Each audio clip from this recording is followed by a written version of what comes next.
겠습니다. 자비하신 하나님 감사를 드립니다. 오늘이라는 귀한 시간도 저희에게 허락해 주시고 또 이렇게 하나님의 말씀을 배울 수 있는 귀한 기회를 주신 감사드립니다. 참으로 세상은 날로 요란해져 가고 주님을 찾는 자들이 많지 않은 가운데서도 저희들을 말씀으로 불러주시고 인생의 의미와 목적이 무엇이고 또 참으로 창조주 하나님을 찾을 수 있는 그 마음을 주심을 감사드립니다. 주님께서 머리 숙여 이곳에 나온 심령들 또 말씀 앞에 나온 심령들 친히 공의를 여겨주시고 또 하나님의 말씀과 진리 가운데 참다운 삶으로 살아갈 수 있도록 더욱 축복해 주시옵소서. 주 성령께서 함께 하여 주시고 오직 하나님의 말씀만이 온전히 증거되며 저희 마음에 깨달아지고 또 그 말씀으로 인도함을 받는 삶이 될 수 있도록 도와주시옵소서. 마치는 시간까지 주 성령께서 함께 하여 주실 줄 믿사오며 우리 주 예수님의 이름으로 감사하며 기도드렸습니다. 아멘. 네, 반갑습니다. 오늘 이곳에 참석하신 분들 또 각지에서 온라인으로 말씀을 듣는 모든 분들 이 성경 강연에 오신 것을 환영합니다. 이 성경 강연에는 제목 그대로 성경을 배워보는 시간입니다. 이 성경을 이제 혹 교회를 다니신 분들은 접해볼 기회가 있었을 수도 있고요. 또 아예 관심이 없어서 또 미처 접해보지 못한 분들도 있고 또 시간이 없어서 미처 접해보지 못한 분들도 있을 겁니다. 그러나 어떤 과정이었든지 이번에 좋은 기회를 찾으셨다 생각합니다. 우리가 사실은 어떤 시간을 드릴 때 강의를 듣던 어디 학원을 다니던 뭔가 이익을 위해서 그 시간을 드리고 노력을 하잖아요. 근데 이제 대부분의 이익이 물질적인 이익이나 어떤 육신적인 이익일 수 있습니다. 근데 사실 이 성경 신약성경 마태복음 16장 26절에 보면 예수님께서 그런 말씀을 하셨습니다. 저가 온 천하를 얻고 제 목숨을 잃으면 무슨 유익이 있으리요? 그렇죠? 그 영역본에 보면 그 이익이 profit이잖아요. What a profit is it to a man if he gains the whole world but he loses his own soul. 거기 보면 이제 목숨이 영혼이라고 되어 있습니다. 사실 이제 말씀을 배워보시면 알겠지만 인간이 육체로만 이루어진 건 아니거든요. 그래서 성경에도 있고 또 많은 사람들도 얘기하듯이 영혼이 있습니다. 그래서 우리 여러분들 대부분 학생들이신데 중고등학교 때 혹은 초등학교 때 선생님이나 부모님들이 너 혼나볼래? 그러면 별로 기분이 안 좋죠? 그 혼이 나간다는 뜻이거든요. 그리고 이제 어르신들도 그런 얘기를 해요. 시골에 사시든 도회지에 사시든 가까운 친척이 돌아가신다든지 그러면 죽었다고 안 하고 돌아가신다 그러잖아요. 죽어 없어진 것이 아니고 어디론가 돌아가셨다는 겁니다. 그렇죠? 그리고 또 죽을 때 사람이 혼불이 나갔다 이런 얘기도 합니다. 그래서 우리가 이제 굳이 성경이 아니더라도 우리가 문학적인 기록이나 또 역사적인 기록 또 전통 가운데서도 사람에게 영혼이 있다는 얘기를 많이 듣습니다. 근데 사실 성경에서는 또 분명히 그런 얘기를 해주고 계시거든요. 어찌됐든지 오늘 여러분들이 이렇게 시간을 투자한 건데 이제 다 듣고 나면 여러분들이 정말 내가 가장 중요한 유익을 위해서 시간을 투자했기 때문에 잘했구나 하는 생각을 하게 될 겁니다. 그래서 이제 오늘 첫째 날인데요. 우리가 5일간 지금 하게 됐잖아요. 그럼 하루에 2시간씩 그럼 5일이면 이제 10시간입니다.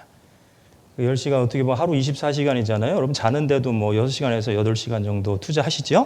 그걸 투자라고 해야 되나 모르겠는데 물론 자지 않고는 또 생활할 수 없으니까. 근데 잠을 조금만 줄이면 그죠? 근데 물론 여러분들도 이 말씀 끝나고 가면 주무실 수 있는데 어쨌거나 우리가 육신을 위해서도 많은 시간을 투자합니다. 먹는데 자는데 노는데 그죠? 근데 자기 영혼을 위해서 5일간 10시간 정도 투자한다는 것이 결코 아깝지 않은 시간이 될 거라고 믿습니다. 우리 말씀을 잘 들어보시면 정말 내가 이 시간 내기 잘했구나 이런 생각하시게 될 겁니다. 그래서 아무튼 잘 오셨고요. 그래서 이 성경 강연회를 하는 목적은 어떤 종교를 권유하고자 하는 것은 아닙니다. 그리고 또 교회 다니시는 분이 있다면 우리 교회 한번 나와보세요. 뭐 이런 뜻에서 하는 것도 아닙니다. 인생이 해결해야 될 궁극적인 문제들이 있는데 그 문제에 대한 답을 얻고 의미 있는 삶을 살아가고자 우리가 이 성경 강연을 하는 겁니다. 그래서 오해가 있다면 내려놓으시고 우선은 잘 들어보고 그 뒤에 판단해도 늦지 않잖아요. 그래서 우선은 열린 마음으로 잘 들어주시면 좋겠다 싶습니다. 시작하는 말씀으로 요한복음 8장 32절 찾겠습니다. 여러분 성경 가지고 계시면 자기 성경을 보셔도 좋겠습니다. 요한복음 8장 32절입니다. 요한복음 8장 32절 찾으셨으면 같이 읽겠습니다. 진리를 알지니 진리가 너희를 자유케 하리라. 제가 생각할 때는 이 성경 전체에서 가장 중요한 말씀 중에 한 가지가 아닌가 이런 생각이 들어요. 그래서 진리를 알지니 진리가 너희를 자유케 하리라. 사실 제가 대학교 다닐 때 학교의 교표였는데 그때는 이게 무슨 뜻인지 잘 몰랐습니다. 이게 도대체 무슨 뜻인가? 근데 이제 성경을 배우면서 정말 이것이 너무나 중요한 말씀이구나 하는 걸 알게 됐습니다. 그럼 진정한 자유, 진리를 알지니 진리가 너희를 자유케 하리라 이렇게 말씀하셨는데 물론 이 자유는 이제 뒤에 쭉 읽어보시면 단순히 정치적인 자유를만 얘기하는 건 아닙니다. 더 중요한 자유가 있는데 근데 우리가 가만히 생각해 보면 인생을 살아가면서 많은 것에서 자유롭지 않다는 것을 알게 돼요. 조금만 생각해 보면 여러분 시간에 있어서 자유로우십니까? 특히 학생들이니까 시험 때가 되면 좀 더 자고 싶은데 어때요? 그 졸린 눈을 비벼가면서 일어나야 되고, 그죠? 그러면서 공부 또 학원을 가든 뭐 독서실을 가든 공부하러 가야 되고, 이 시간에 있어서 별로 자유롭지 않아요. 학생이든 무슨 회사원이든 주부든 그렇죠? 회사원들도 회사 다니면서 정말 언제 한번 맘 놓고 이렇게 여행 한번 가보고 싶어도 쉽지 않습니다. 그렇죠? 주부들도 더 하죠. 이제 여기 뭐 주부가 별로 안 계신 것 같긴 한데,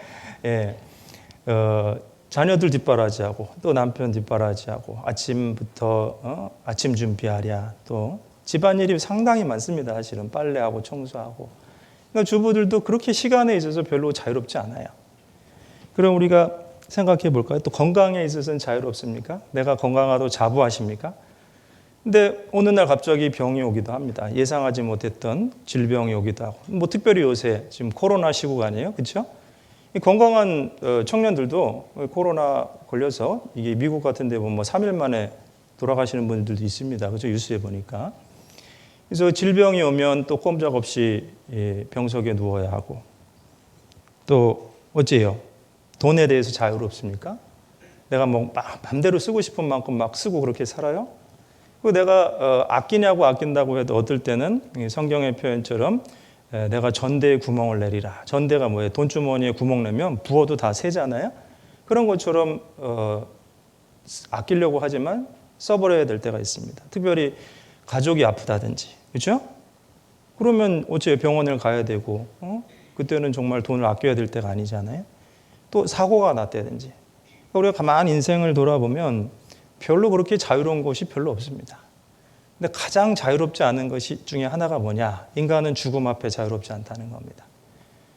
언제 죽을지 몰라요. 점쟁이도 자기 죽을 날 모른대잖아요. 그죠? 그래서 사실은 이 죽음 앞에 두려움이 있는 겁니다. 근데 이 진리는, 이 성경에서 말씀하시는 이 진리는 이 죽음 앞에서도 그 두려움에서 우리를 해방해 줄 수 있는 진리인 겁니다. 그래서 히브리서 2장 15절을 같이 한번 읽어보겠습니다. 또 죽기를 무소함으로 일생에 매여 종노릇하는 모든 자들을 놓아주려 하심이라. 그래요. 사실 하나님께서는 이 속박 가운데 살아가는 인생에게 진정한 자유를 주기 원하시는 거예요. 사람들은 이 진정한 자유를 알기 전까지 무엇인가 얽매여 살아가고 있습니다. 그걸 우상이라고 하죠. 사실은 진짜 참 창조주 하나님보다 더 섬기고 그것에 따라서 사는 겁니다. 겉으로는 그렇게 안 보여요. 뭐 마치 나무에 기도하고 조각으로 새겨진 돌 앞에 기도하고 그런 건 뭐 우상이 아닙니다. 성경 골로새서에 보면 탐심은 곧 우상 숭배라 그랬는데 자기 마음이 뭔가 얽매여서 그것에 끌려 살아가는 겁니다. 돈이 됐든 명예가 됐든 쾌락이 됐든 그것이 이제 종노릇하는 거예요. 말씀에 있는 대로. 근데 인생은 죽기를 무서워함으로 일생에 매여 종노릇하고 있다. 죽음에 대한 두려움이 있습니다. 왜 있습니까? 인생이? 사실은 죽음 이후에 심판이 있기 때문에 그런 거예요. 그래서 히브리서 9장 27절에 보면 한 번 죽는 것은 정하신 것이요 그 이후에는 심판이 있으리니. 여기 운전하는 분들이 얼마나 될지 모르겠어요. 젊은 우리 청년들이 많기 때문에 대학생들이. 운전하다 보면요. 그 담대하게 운전하다가도요. 앞에 파란색, 빨간색 지붕에 섞여 있는 차 보면 굉장히 겁이 납니다. 그죠? 예. 그 왜 그래요? 경찰이 있기 때문에 그 뭡니까? 그 신호 위반 한 사람들은 마음이 두근두근 하잖아요. 걸리면 이제 처벌을 받기 때문에. 그래서 그런 겁니다. 왜 사람은 죽음을 두려워할까? 심판이 있기 때문이죠. 그건 바로 죄에 대한 심판이고. 근데 바로 이 진리는 아까 요한복음 8장 나중에 집에 가서 좀 읽어보시면 알겠지만 그 누구한테 얘기했냐? 8장 31절에 보면 예수님을 믿은 자들에게 말씀하셨어요. 근데 믿었다고 하는 것은 온전하게 믿은 게 아닙니다. 그 유대인들이 말씀의 뜻을 알고 믿은 게 아니에요. 그저 예수님이 어떤 이적을 베푸니까 뭔가 대단한 능력이 있는 줄 알고 육신의 이익을 위해 쫓아다닌 거죠, 사실은. 영적인 것에서 눈이 멀었습니다. 그때 예수님 말씀하셨죠. 진리를 알지니 진리가 너희를 자유케 하리라. 그랬더니 이제 8장 33절 이하 쭉 읽어보시면 우리가 아브라함의 자손이라 남의 종이 된 적이 없거늘 어찌하여 자유케 되리라 하느냐. 그러니까 이제 뜻을 이해 못한 겁니다. 예수님이 그 진리가 자유케 된다고 하셨는데 진리로 말미암아 그게 무슨 뜻인지 이해를 못한 거죠. 그래서 마치 그 아브라함의 자손이고 남의 종이 된 적이 없다. 정치적인 자유 좀 생각했어요. 그때 예수님이 말씀하셨습니다. 죄를 짓는 자마다 죄의 종이다. 아들이 너희를 자유케 하면 참으로 너희가 자유하리라. 그러니까 근본적인 문제가 뭡니까? 죄의 문제잖아요. 죄의 종이다. 근데 사실 아까 말씀드렸지만 이 심판은 죄가 있기 때문에 심판이 있는 겁니다. 영어로 얘기하면 consequence of sin is judgment. consequence라는 게 뭐냐? 따라오는 겁니다. 정의라는 게 뭡니까? 죄가 있으면 심판이 있고 형벌이 있고 그게 정의잖아요. 그죠? 하나님의 속성 중에 한 가지가 정의입니다. 공의, justice of God. 하나님의 정의가 있거든요.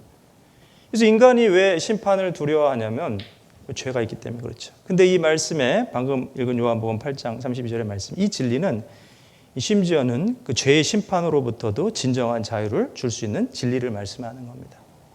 정말 그래서 여러분들이 말씀을 다 온전히 깨닫고 나면 죽음의 심판 앞에서도 두려워하지 않는 그런 자유를 얻을 수 있는 거죠. 말씀에 있는 대로. 근데 여러분 죽음이라는 걸 한번 죄송합니다. 시작부터 얘기해서 죄송하긴 하지만 이게 피할 수 없는 사실이기 때문에 제가 잠깐 차트를 하나 보여드릴까 합니다.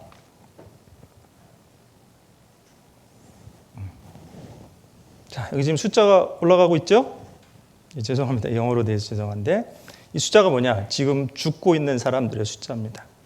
Mortality rate. 지금 몇 초 흘렀죠? 벌써 20명 넘게 죽었네요. 여기 보니까 1초에 약 세계적으로 1.78명, 1분에 107명, 1시간에 약 6,390명이 죽어가고 있습니다. 사실은 우리나라에서도요, 여러분 1년에 약 28만 명 정도가 죽습니다. 2017년 통계에 28만 5,534명. 그 얘기는 하루에 약 782명이 죽어요. 우리나라에서만. 그 얘기는 약 2분에 1명씩. 우리가 지금 성경 강연의 첫째 날 약 2시간 할 거죠? 그러면 60명 정도 죽겠네요. 뭐 여기서 죽는다는 게 아니고 아무튼 인생은 이 죽음을 피할 수가 없어요. 근데 정말 죽고 나면 끝인 건가? 정말 그렇다면 인생이 참 허무하죠? 사람이 짐승보다 나은 것은 무엇인가? 그렇지 않은 겁니다. 그래서 우리가 이 문제를 해결하기 위해서 지금 우리가 이 성경 강연회를 하고 있는 거예요. 근데 삶의 중요성에 대해서 제가 말씀을 드리고 싶어요. 이제 요한복음 8장 32절이 진리를 알지니 진리가 너희를 자유케 하리라. 그럼 진리를 알아야 되잖아요. 그럼 믿음이라고 하는 것을 사람들이 오해하는 것 중에 하나가 내가 열심히 믿으면 잘 믿는다. 그 말이 그게 맞지가 않아요, 사실은. 원래 믿음의 속성 자체는 사실을 사실로 확인하고 그렇구나. 그것이 사실이구나. 인정이 될 때 믿어지는 겁니다. 그렇죠? 여러분 아버님이 계시는데 목소리 크게 질러야 아버님이라고 믿는 거예요? 그렇지 않죠? 그래서 온전한 믿음의 특징은 50%짜리 믿음이 있는 것도 아니고 99%짜리 믿음이 있는 게 아닙니다. 지금 저녁이라고 믿는데 내가 소리를 크게 질르든 안 질르든 저녁이라고 믿어지는 거죠. 그렇죠? 그리고 50%만 저녁이라고 믿는 것도 아닙니다. 그래서 우리가 온전한 믿음을 갖기 위해서는 아는 것이 중요한 거예요. 진리를 알지니 진리가 너희를 자유케 하리라. 사실은 아까 말씀드린 그 진리를 알고 온전한 믿음을 가질 때 진정한 자유가 있다는 거죠. 그래서 이 아는 것이 너무나 중요한데 진리를 알 때 이 진리가 참된 믿음으로 인도합니다. 진리를 모르면 어떻게 될까요? 잘못된 믿음을 갖게 되는 거예요. 그래서 알지 못하고 믿는 것을 뭐라 그래요? 맹신. 그 다음에 믿을 만한 대상이 아닌 것을 미신. 들어보셨죠? 맹신은 눈멀 맹자입니다. 덮어놓고 믿는 거예요. 이제 우리가 오늘 성경을 많이 피면서 찾을 겁니다. 이거 덮어놓고 믿으면 안 되는 거예요. 펴서도 어떨 때는 어려운데 덮어놓고 믿으면 안 되겠죠. 그래서 이 맹신이란 건 뭐냐? 그냥 눈멀 맹자입니다. 생각도 안 해보고 이게 믿을 만한 대상인지 아닌지 생각도 안 해보고 그죠? 친구 따라 강남 간다고 누구 따라 어디 가고 누구 따라 믿고 이렇게 되는 것이 바로 맹신이죠. 그리고 믿을 만한 대상이 아닌 것을 믿는 거 혼미할 믿자입니다. 미신이죠. 미신. 그리고 감정에만 의지하는 믿음, 미칠 광자죠. 광신입니다. 우리 이런 믿음을 가져서는 안 될 겁니다. 확신을 가져야 되는데 이 확신은 알고 믿어야 되는 거예요. 진리를 알고 믿는 게 중요합니다. 로마서 10장 2절 한번 같이 읽어보겠습니다. 내가 증거하노니 저희가 하나님께 열심히 있으나 지식을 좇은 것이 아니라. 이 바울 사도라는 분이 사실은 원래 이제 유대인 출신입니다. 그러나 자기 동족 유대인들에게 안타까운 심정으로 얘기하는 겁니다. 이 유대인들은 하나님의 선민이라고 자부하고 하나님을 잘 믿었다고 스스로 자부했던 사람들이에요. 그래서 열심도 있었습니다. 하나님께 대한 열심. 근데 문제는 뭡니까? 지식을 좇은 것이 아니다. 그 얘기는 하나님의 말씀과 뜻을 온전히 좇아서 믿은 것이 아니고 그저 열심만 있었던 거죠. 그래서 여러분 이게 참 중요한 것이 뭐냐? 열심보다 더 중요한 것은 올바로 아는 것이에요. 여러분 우리가 기차를 타든 버스를 타든 어떤 방향으로 가고 있는지 그걸 먼저 올바로 알아야겠죠? 예를 들어 KTX 부산행 타고요. 안에서 열심히 청소하고 열심히 노래한다고 목포 가는 거 아니잖아요. 그죠? 잘 이해가 안 되시나 봅니다. 예. 그러니까 부산행이에요. 부산행. 제가 말씀드렸잖아요. 방향이 부산행인데 그 안에서 뭘 열심히 한다고 그 기차가 목포로 가는 게 아니라고요. 그러니까 열심보다 더 중요한 것은 올바로 아는 것이 올바로. 어디로 가고 있는 건지 올바로 목적지를 알고 타야겠죠. 그렇죠? 마찬가지입니다. 우리가 믿음을 갖는다는 것도 올바로 알고 믿어야 그 아는 것이 확신으로 인도하는 겁니다. 그리고 호세아 6장 2절에도 하나님 이렇게 얘기하십니다. 나는 인애를 원하고 제사를 원치 아니하며 번제보다 하나님을 아는 것을 원하노라. 하나님이 원하시는 것이 무엇인지 우선 알아야 돼요. 그래서 하나님은 제사보다 하나님 아는 걸 원한다. 이게 구약 성경이잖아요. 구약 시대에도 어떤 종교적인 율례가 있었습니다. 번제, 무슨 소제, 많은 제사가 있었는데 그런 것이 이제 종교적인 행위잖아요. 근데 그것을 열심히 하는 것보다도 그 안에 담겨 있는 뜻을 알고 하나님이 원하시는 게 무엇인지 아는 게 더 중요한 거죠. 그래서 오늘날도 마찬가지입니다. 이 하나님을 올바로 알지 못하고 뭔가를 열심히 한다면 이건 잘못한 광신이 될 수 있죠. 그래서 하나님 원하시는 게 뭔지 알아야 됩니다. 디모데전서 2장 4절 같이 읽겠습니다. 하나님은 모든 사람이 구원을 받으며 진리를 아는 데 이르기를 원하시느니라. 제가 밑에 영역번호를 좀 써놨는데요. God desires all men to be saved and come to the knowledge of truth. 이 뭐냐면 하나님이 desire, 제가 일부러 왜 이걸 써놨냐. 하나님이 desire라는 게 뭡니까? desire. 단순하게 원하는 게 아니고 갈망하시는 거예요. 갈망. 간절히 원하시는 게 뭐냐?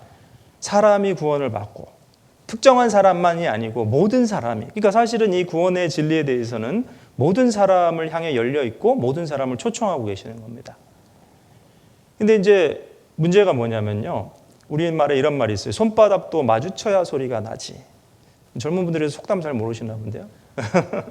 우리 손바닥 박수 한번 쳐볼까요? 그럼 제가 한 번만 치시고 두 번 그러면 두 번만 치면 재미없겠죠? 그러니까 제가 부르는 숫자에 하나를 빼고 치는 겁니다. 그럼 세 번 그럼 몇 번을 쳐야겠어요? 두 번. 네. 자, 그럼 쳐보겠습니다. 한 번. 여기 영재들만 계신가 봅니다. 아무도 실수를 안 하시네. 그럼 세 번. 잘하셨습니다. 예, 세 번을 치든 두 번을 치든 한 번을 치든 예, 손바닥이 마주쳐야 소리가 나요. 다시 말하면 오른손과 왼손이 마주쳐야 소리가 납니다. 우리가 이렇게 생각해 봅시다. 오른손은 하나님이 원하시는 God's desire. 왼손은 사람의 desire, man's desire, human's desire. 이 갈망이 서로 만나야 소리가 나, 좋은 일이 생기는 거예요. 근데 문제는 뭐냐? 하나님 원하시는데 사람이 원하지 않으면 영적으로 좋은 일이 생기지 않는 거죠. 그래서 말씀을 들을 때 제일 중요한 것은 찾는 마음입니다. 그래서 이사야 57장에도 보면 하나님은 높고 거룩한 곳에 거하며 또 겸손하고 그 통회하는 자의 영과 함께 거하나니. 그러니까 겸손한 거 굉장히 중요하죠. 겸손한 마음으로 정말 내가 창조주가 계시면 알아봐야겠다. 그냥 덮어놓고 판단하고 없다고 얘기할 것이 아니고 한번 알아봐야겠다. 그런 마음, 찾는 마음. 그런 찾는 마음을 가진 사람들에게 도와주실 겁니다. 그래서 중요한 게 뭐냐? 하나님은 모든 사람이 구원을 받으며 진리를 아는 데 이르기를 원하시는데 사람 편에서도 그런 디자이어가 있어야 된다는 겁니다. 그리고 우리가 좀 생각을 하고 살아야 돼요. 자, 여기 생각하는 사람 조각상이 있습니다. 자, 누가 만들었을까요? 오뎅이 아니고 로댕입니다. 그죠? 여기 밑에 써 있죠? 프란시스 어거스틴 르네 로댕. 근데 이 조각상이 원래는 이게 단독 조각상이 아닙니다. 이 그 지옥의 문이라고 하는 그 큰 조각 작품 맨 이 그 문 위에 여기 가운데 보면 보이시죠? 여기서 지금 문 위에서 생각하는 사람의 모습이 있는 거예요. 근데 이게 어디라고 그랬습니까? 전체 작품 그 이름이 지옥의 문입니다. 근데 여기서 생각하면 늦은 거예요, 사실은요. 사실 모든 게 때가 있어요. 오늘 아까 그 노래, 찬송 잘 불러주셨습니다. 모든 것이 때가 있다. 그 노래의 배경이 전도서 3장에 나오잖아요. 천하의 범사가 기한이 있고 모든 목적이 이룰 때가 있나니 날 때가 있고 죽을 때가 있으며 심을 때가 있고 심은 것을 뽑을 때가 있다. 그리고 그 이후에도 때에 대한 말씀 쭉 나오잖아요. 근데 중요한 건 뭐냐? 우리가 살아있을 때 이 중요한 문제에 대해서 생각하고 답을 얻어야 됩니다. 그렇죠? 그래서 정말 이렇게 세상 말로 이렇게 목숨이 꼴까닥 하실 때 그때 이제 생각하려고 그러면 너무 늦지요. 여러분들 젊다고 해서요, 내가 항상 건강하다고 생각하면 안 됩니다. 요새 사고가 얼마나 많이 나는데, 그죠? 그래서 아무튼 이런 것이 기회잖아요, 기회. 기회가 왔을 때 기회를 붙들 수 아는 사람이 지혜로운 사람입니다. 그렇죠? 그래서 우리가 생각해야 될 문제가 있는데 거기에 대해서 좀 이제 정리해 봤습니다. 우리 성경 강연의 주제이기도 합니다. 가장 중요한 문제들인데요. 그리고 많은 문제를 생각하는 것보다도요, 가장 중요한 문제를 먼저 생각하는 것이 중요하죠.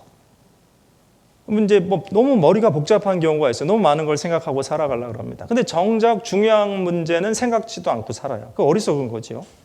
그래서 중요한 문제를 먼저 생각하고 확실한 답을 얻고 살아가야 되는 건데 그 확실한 답을 옳게 찾기 위해서 우리가 지금 이 하나님의 말씀을 배우고 있는 겁니다. 그래서 우선 문제에 대해서 생각해 봅시다. 사람이 무엇일까? 저도 그런 생각을 해봤어요. 왜 그런 생각을 해봤는지 모르겠는데 중학교 2학년 때부터 도대체 내가 누구인가? 정말 신기하더라고. 뭐가 신기하냐면 내가 생각한 대로 몸이 움직이는 거예요. 내가 오른쪽으로 가고 싶다 하니까 오른쪽으로 가고 물을 먹고 싶다 그러니까 가서 물을 먹고. 근데 저만 신기한가? 아무튼 그래서 내 오른팔을 명령하면 오른팔이 움직이고 왼팔을 명령하면 왼팔이 움직이고. 근데 아무튼 그것이 신기했습니다. 도대체 나는 무엇인가? 내 몸이 난가? 내 정신이 난가? 나의 영혼이 난가? 그래서 아까도 말씀드렸지만 사람은 몸만 있는 것인가? 몸과 영혼이 다 있는 것인가? 이런 것이 사춘기 때부터 좀 생각이 됐습니다. 어찌됐든지. 근데 그 답을 성경에서 이제 찾게 됐어요. 우리도 생각해 봐야 됩니다. 왜? 우리도 사람이잖아요. 그렇죠? 그래서 자기의 근본에 대한 것을 먼저 알고 살아가는 것이 중요한 겁니다. 그리고 하나님은 계신가? 사람들이 그저 하나님 없지만 지어낸 건가? 뭐 종교인들이 만들어내서 뭐 마치 뭔가 이렇게 뭐라고 해야 되나? 헌금도 걷고 이렇게 그런 교회당도 유지하고 그러려고 뭐 아니면 뭐 절이 됐든 어떤 사당이 됐든 그런 거를 유지하기 위해서 만들어낸 제도인가? 좀 생각을 해봐야겠죠. 정말 창조주는 안 계신 건가? 근데 하나님이 계시다면 왜 세상에 더 악해 보이는 사람이 돈 더 많이 벌고 잘 살고 좀 가난하지만 좀 더 성실하게 살아가려고 하는 사람 더 못 사는가? 인과응보라는 건 있는가? 정말 세상 사람들 말처럼 이 자본주의 사회는 무전유죄, 유전무죄인가? 왜 저런 악한 사람들을 하나님은 보고만 계시는가? 뭐 그런 궁금한 것이 있겠죠? 그래서 사실은 이제 답이 있습니다. 뭐 오늘 첫날 이걸 다 말씀드릴 수는 없지만 이 주제에 해당하는 제목들을 지금 얘기하고 있는데, 여러분 이 세상이 전부라면 정말 그것이 이해가 안 될 겁니다. 이 세상이 전부가 아니고 하나님은 악한 일을 상관치 않으시는 하나 다 본다고. 악인이 경각간의 음부에 내려간다. 뭐냐면 이 땅에서는 형통하게 지낸다는 게 뭐예요? 육신을 위해서는 잘 먹고 잘 사는데요. 사실은 경각간의 음부에 내려간다는 게 뭐냐? 그 죽음 앞에 심판이 있고 행한 대로 보응을 받게 되는 때가 있다는 겁니다. 그래서 아무튼 우리가 그런 문제들에 대해서 답을 찾아가야 될 겁니다. 나는 어디서 왔을까? 정말 진화의 산물인가? 우리 조상은 원숭인가? 어떻게 생각하세요? 우리 조상이 원숭이인 것 같아요? 그럼 동물원 가서 원숭이한테 바나나 던지고 그러면 조상한테 바나나 던지는 건데 그거 좋은 매너가 아니잖아요. 그리고 그 무생물에서 유생물이 된 건가? 먼지가 진화해서 단세포 생물이 되고 단세포 생물이 진화해서 다세포 생물이 되고 그래서 원숭이가 사람 되고 그래서 나는 그럼 결국은 무기물에서 내가 된 건가? 그게 참 진짜 이해도 안 되지만요. 말도 안 되는 얘기입니다. 진짜로. 그래서 우리가 생각해 봐야 될 게 있어요. 이제 사람이 동물과도 다르지만요. 무생물이랑은 뭐 근본적으로 다르잖아요. 우리는 생각할 수 있고, 그죠? 그 다음에 지정의가 있어서 감정이 있고, 의지가 있고, 또 뭡니까? 도덕적인 사고를 할 수 있고, 그 사랑이라는 건 그럼 어디서 왔을까? 무생물이 어떻게 무슨 사랑을 만들겠어요? 물질에서? 그러니까 이런 이제 생각을 해보면 이제 중요한 문제라는 걸 아는데 생각을 안 하고 살면은 진짜 짐승처럼 사는 거죠. 짐승만도 못한 삶을 살 수도 있는 겁니다. 그래서 좀 생각해 볼 필요가 있어요. 그러면 그 정말 창조주가 계신 건가? 그 인격적인 창조주가, 인간을 만든 창조주가 계신 건가? 또 식물과 동물을 창조하신 그 창조주가 계신 건가? 이 우주가 법칙을 갖고 운행이 되고 있는데 그 우주의 법칙을 부여하신 그 창조주가 계신 건가? 이제 그걸 우리가 배워볼 겁니다. 그리고 나는 왜 사는가? 도대체 삶의 가치와 목적은 무엇인가? 그저 잘 먹고 잘 살면 단가? 우리나라 옛날에 그 학교에서 배우죠? 왜 사냐고 묻거든? 그죠? 웃지요. 왜 웃을까요? 답을 잘 못 찾은 겁니다. 어떤 분은 그래요. 죽지 못해 산다고. 그것처럼 비참한 말이 어디 있어요? 또 죽지 못해서 산다. 어떤 사람은 또 그럽니다. 잘 먹고 잘 살기 위해서. 아니, 잘 먹고 잘 살기 위한 건 육체를 위한 거잖아요. 좀 더 좋은 음식을 먹고 좀 더 좋은 옷을 입고 좀 더 좋은 집에서 산다면 그것이 인생의 전부라면 그건 오로지 육체를 위한 겁니다. 그러면 짐승과 다를 게 뭐가 있어요? 좀 가만히 생각해 보세요. 짐승은요, 비피할 공간이 있고 그걸 쉘터라고 그러죠. 짝짓기할 짝 있고 먹을 음식 있으면 행복합니다. 그렇죠? 근데 인간은 가만히 생각해 보세요. 그렇지가 않거든요. 만약에 그게 전부라면 왜 돈 많은 사람들도 자살을 합니까? 불행하니까 자살하잖아요. 그렇죠? 평생을 쓰고도 남는 돈이 있는 대기업에 관련된 분들도 우리 가끔 뉴스에 나오잖아요. 그것은 인간의 육체가 전부가 아니라는 것을 보여줍니다. 역사적으로도 그래요. 역사적으로도. 그 황제가 됐던 아주 권력을 잡았던 사람들도요. 권력을 가지면 전부라고 생각했지만 나중에 허무한 걸 느끼잖아요.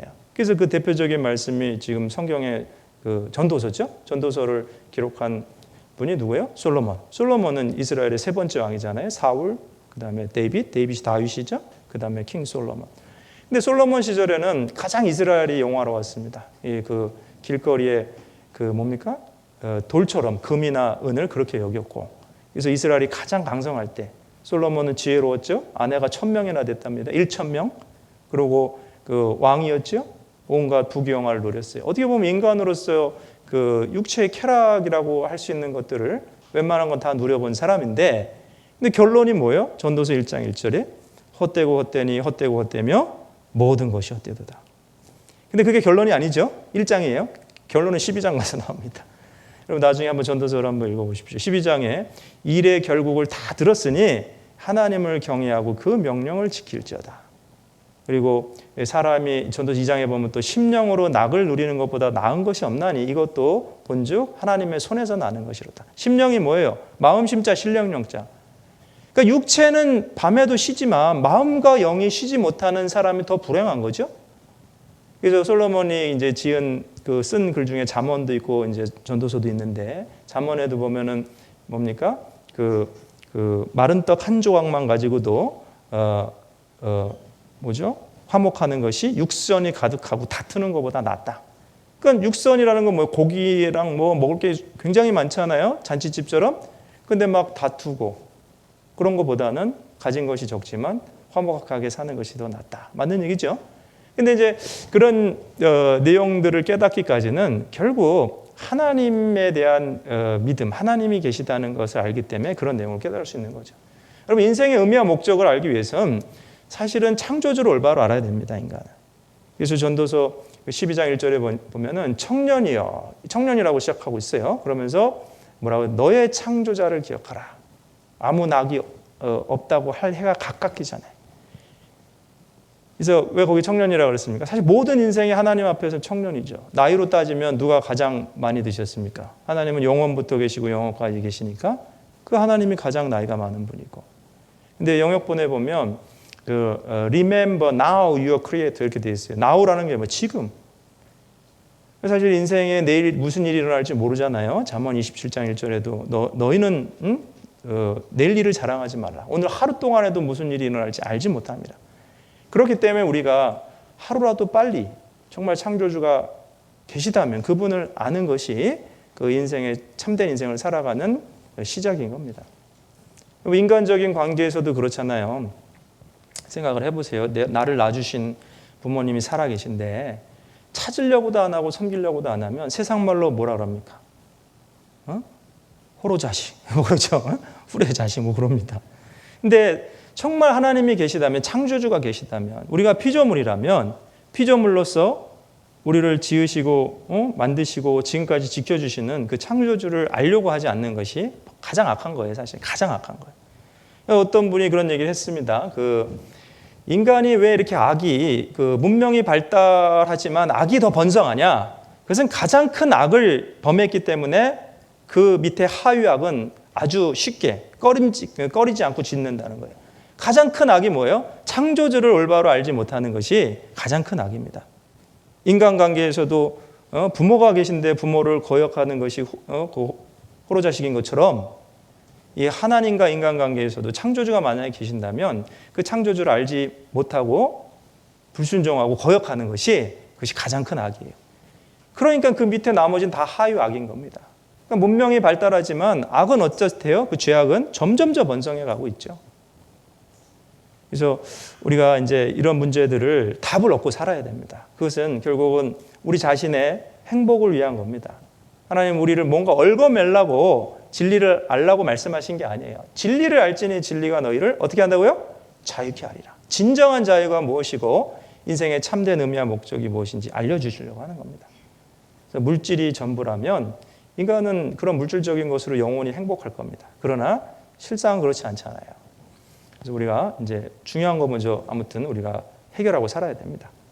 그래 나는 죽은 후에 어디로 가는가? 뭐 그냥 그저 사라지는 건가? 공기처럼 무슨 먼지처럼 사라지는 건가? 아니면 정말 성경이 얘기하시는 것처럼 내세가 있는 건가? 죽음 이후에 심판이 있는 것인가? 이런 문제를 우리가 성경 강연을 통해서 이제 답을 얻어볼 겁니다. 그리고 역사의 시작과 끝은 어떻게 되는가?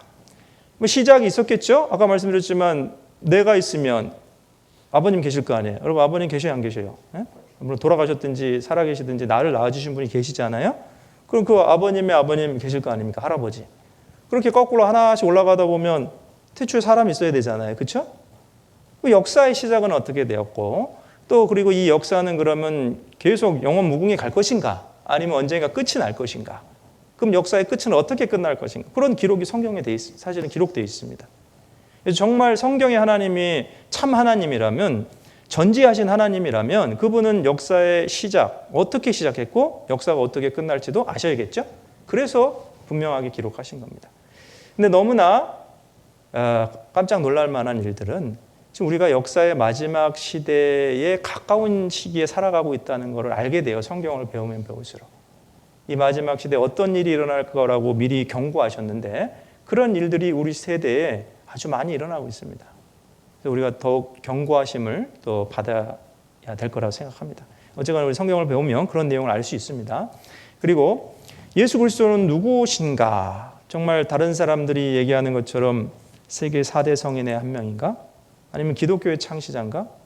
그럼 사실 종교적으로 보면 이제 기독교, 크리스찬이티죠? 크리스찬이티는 예수 그리스도를 믿는 종교, 세상 사람들 말로 종교라고 얘기한다면 지금 전 세계 인구의 약 20억 이상이니까 3분의 1가량, 거의 3분의 1가량이 자기는 기독교인이다 이렇게 주장하고 있어요.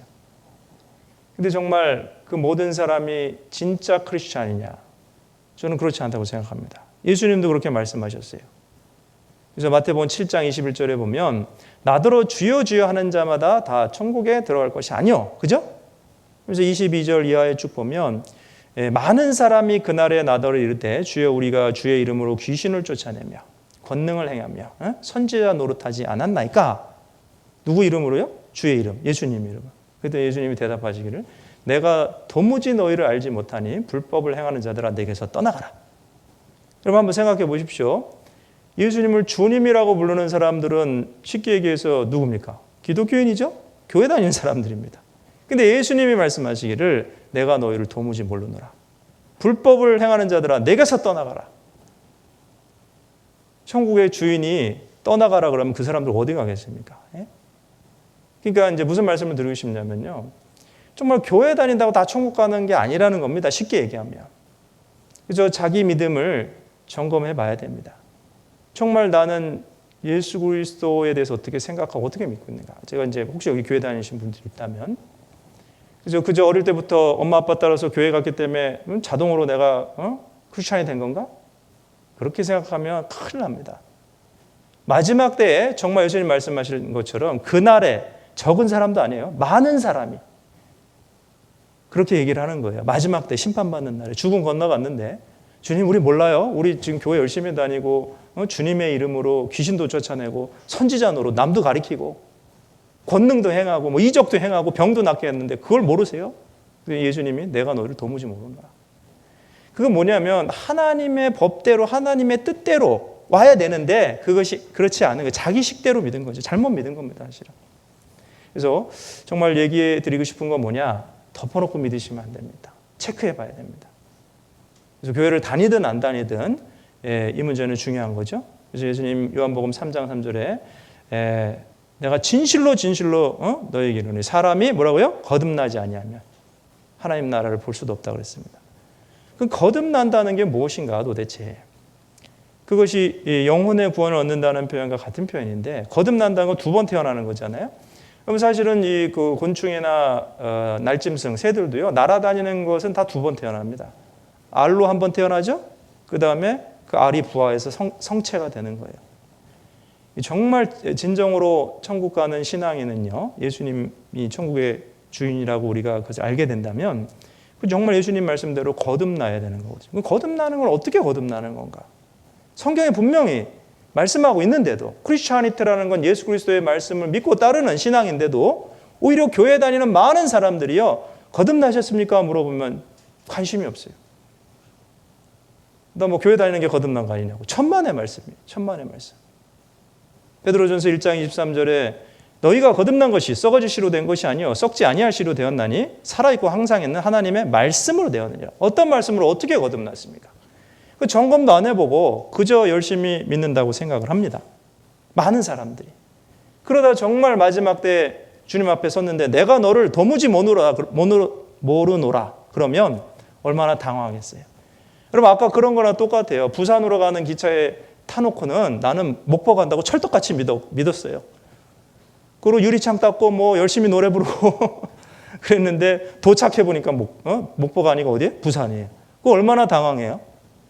그건 기차 잘못 탔으면 내려가고 다시 거꾸로 올라가는 기차 한 번 더 타고 다시 내려가면 돼요. 그렇죠? 아니면 중간에 어디서 다시 갈아타든가. 근데 천국 가는 문제는 그렇지가 않잖아요. 한 번 죽는 것은 정하신 것이고 그 이후에 심판이 있다. 죽음 이후에 정말 하나님 계시고 그 말씀이 사실이라면 분명한 심판이 있는데 그때 가서 죄송합니다. 내가 길을 잘못 들어왔네요. 이러면은요. 얼마나 당황할 노릇입니까? 그죠? 그래서요. 아무튼 이 믿음의 길에 대해서요. 잘 점검하고 이제 말씀대로 우리가 확인하고 그리고 올바른 신앙을 갖는 것이 중요한 겁니다. 그래서 이런 모든 것들을요. 우리 이제 성경을 통해서 하나씩 배워볼 겁니다. 아무튼 좋은 기회라고 생각하시고 선입관을 가지실 게 아닙니다. 우선 들어보고 판단하셔도 늦지 않을 겁니다. 그렇죠? 그래요. 우선 그럼 하나님에 대해서 생각해 봅시다. 먼저 디모데전서 6장 16절 같이 읽겠습니다.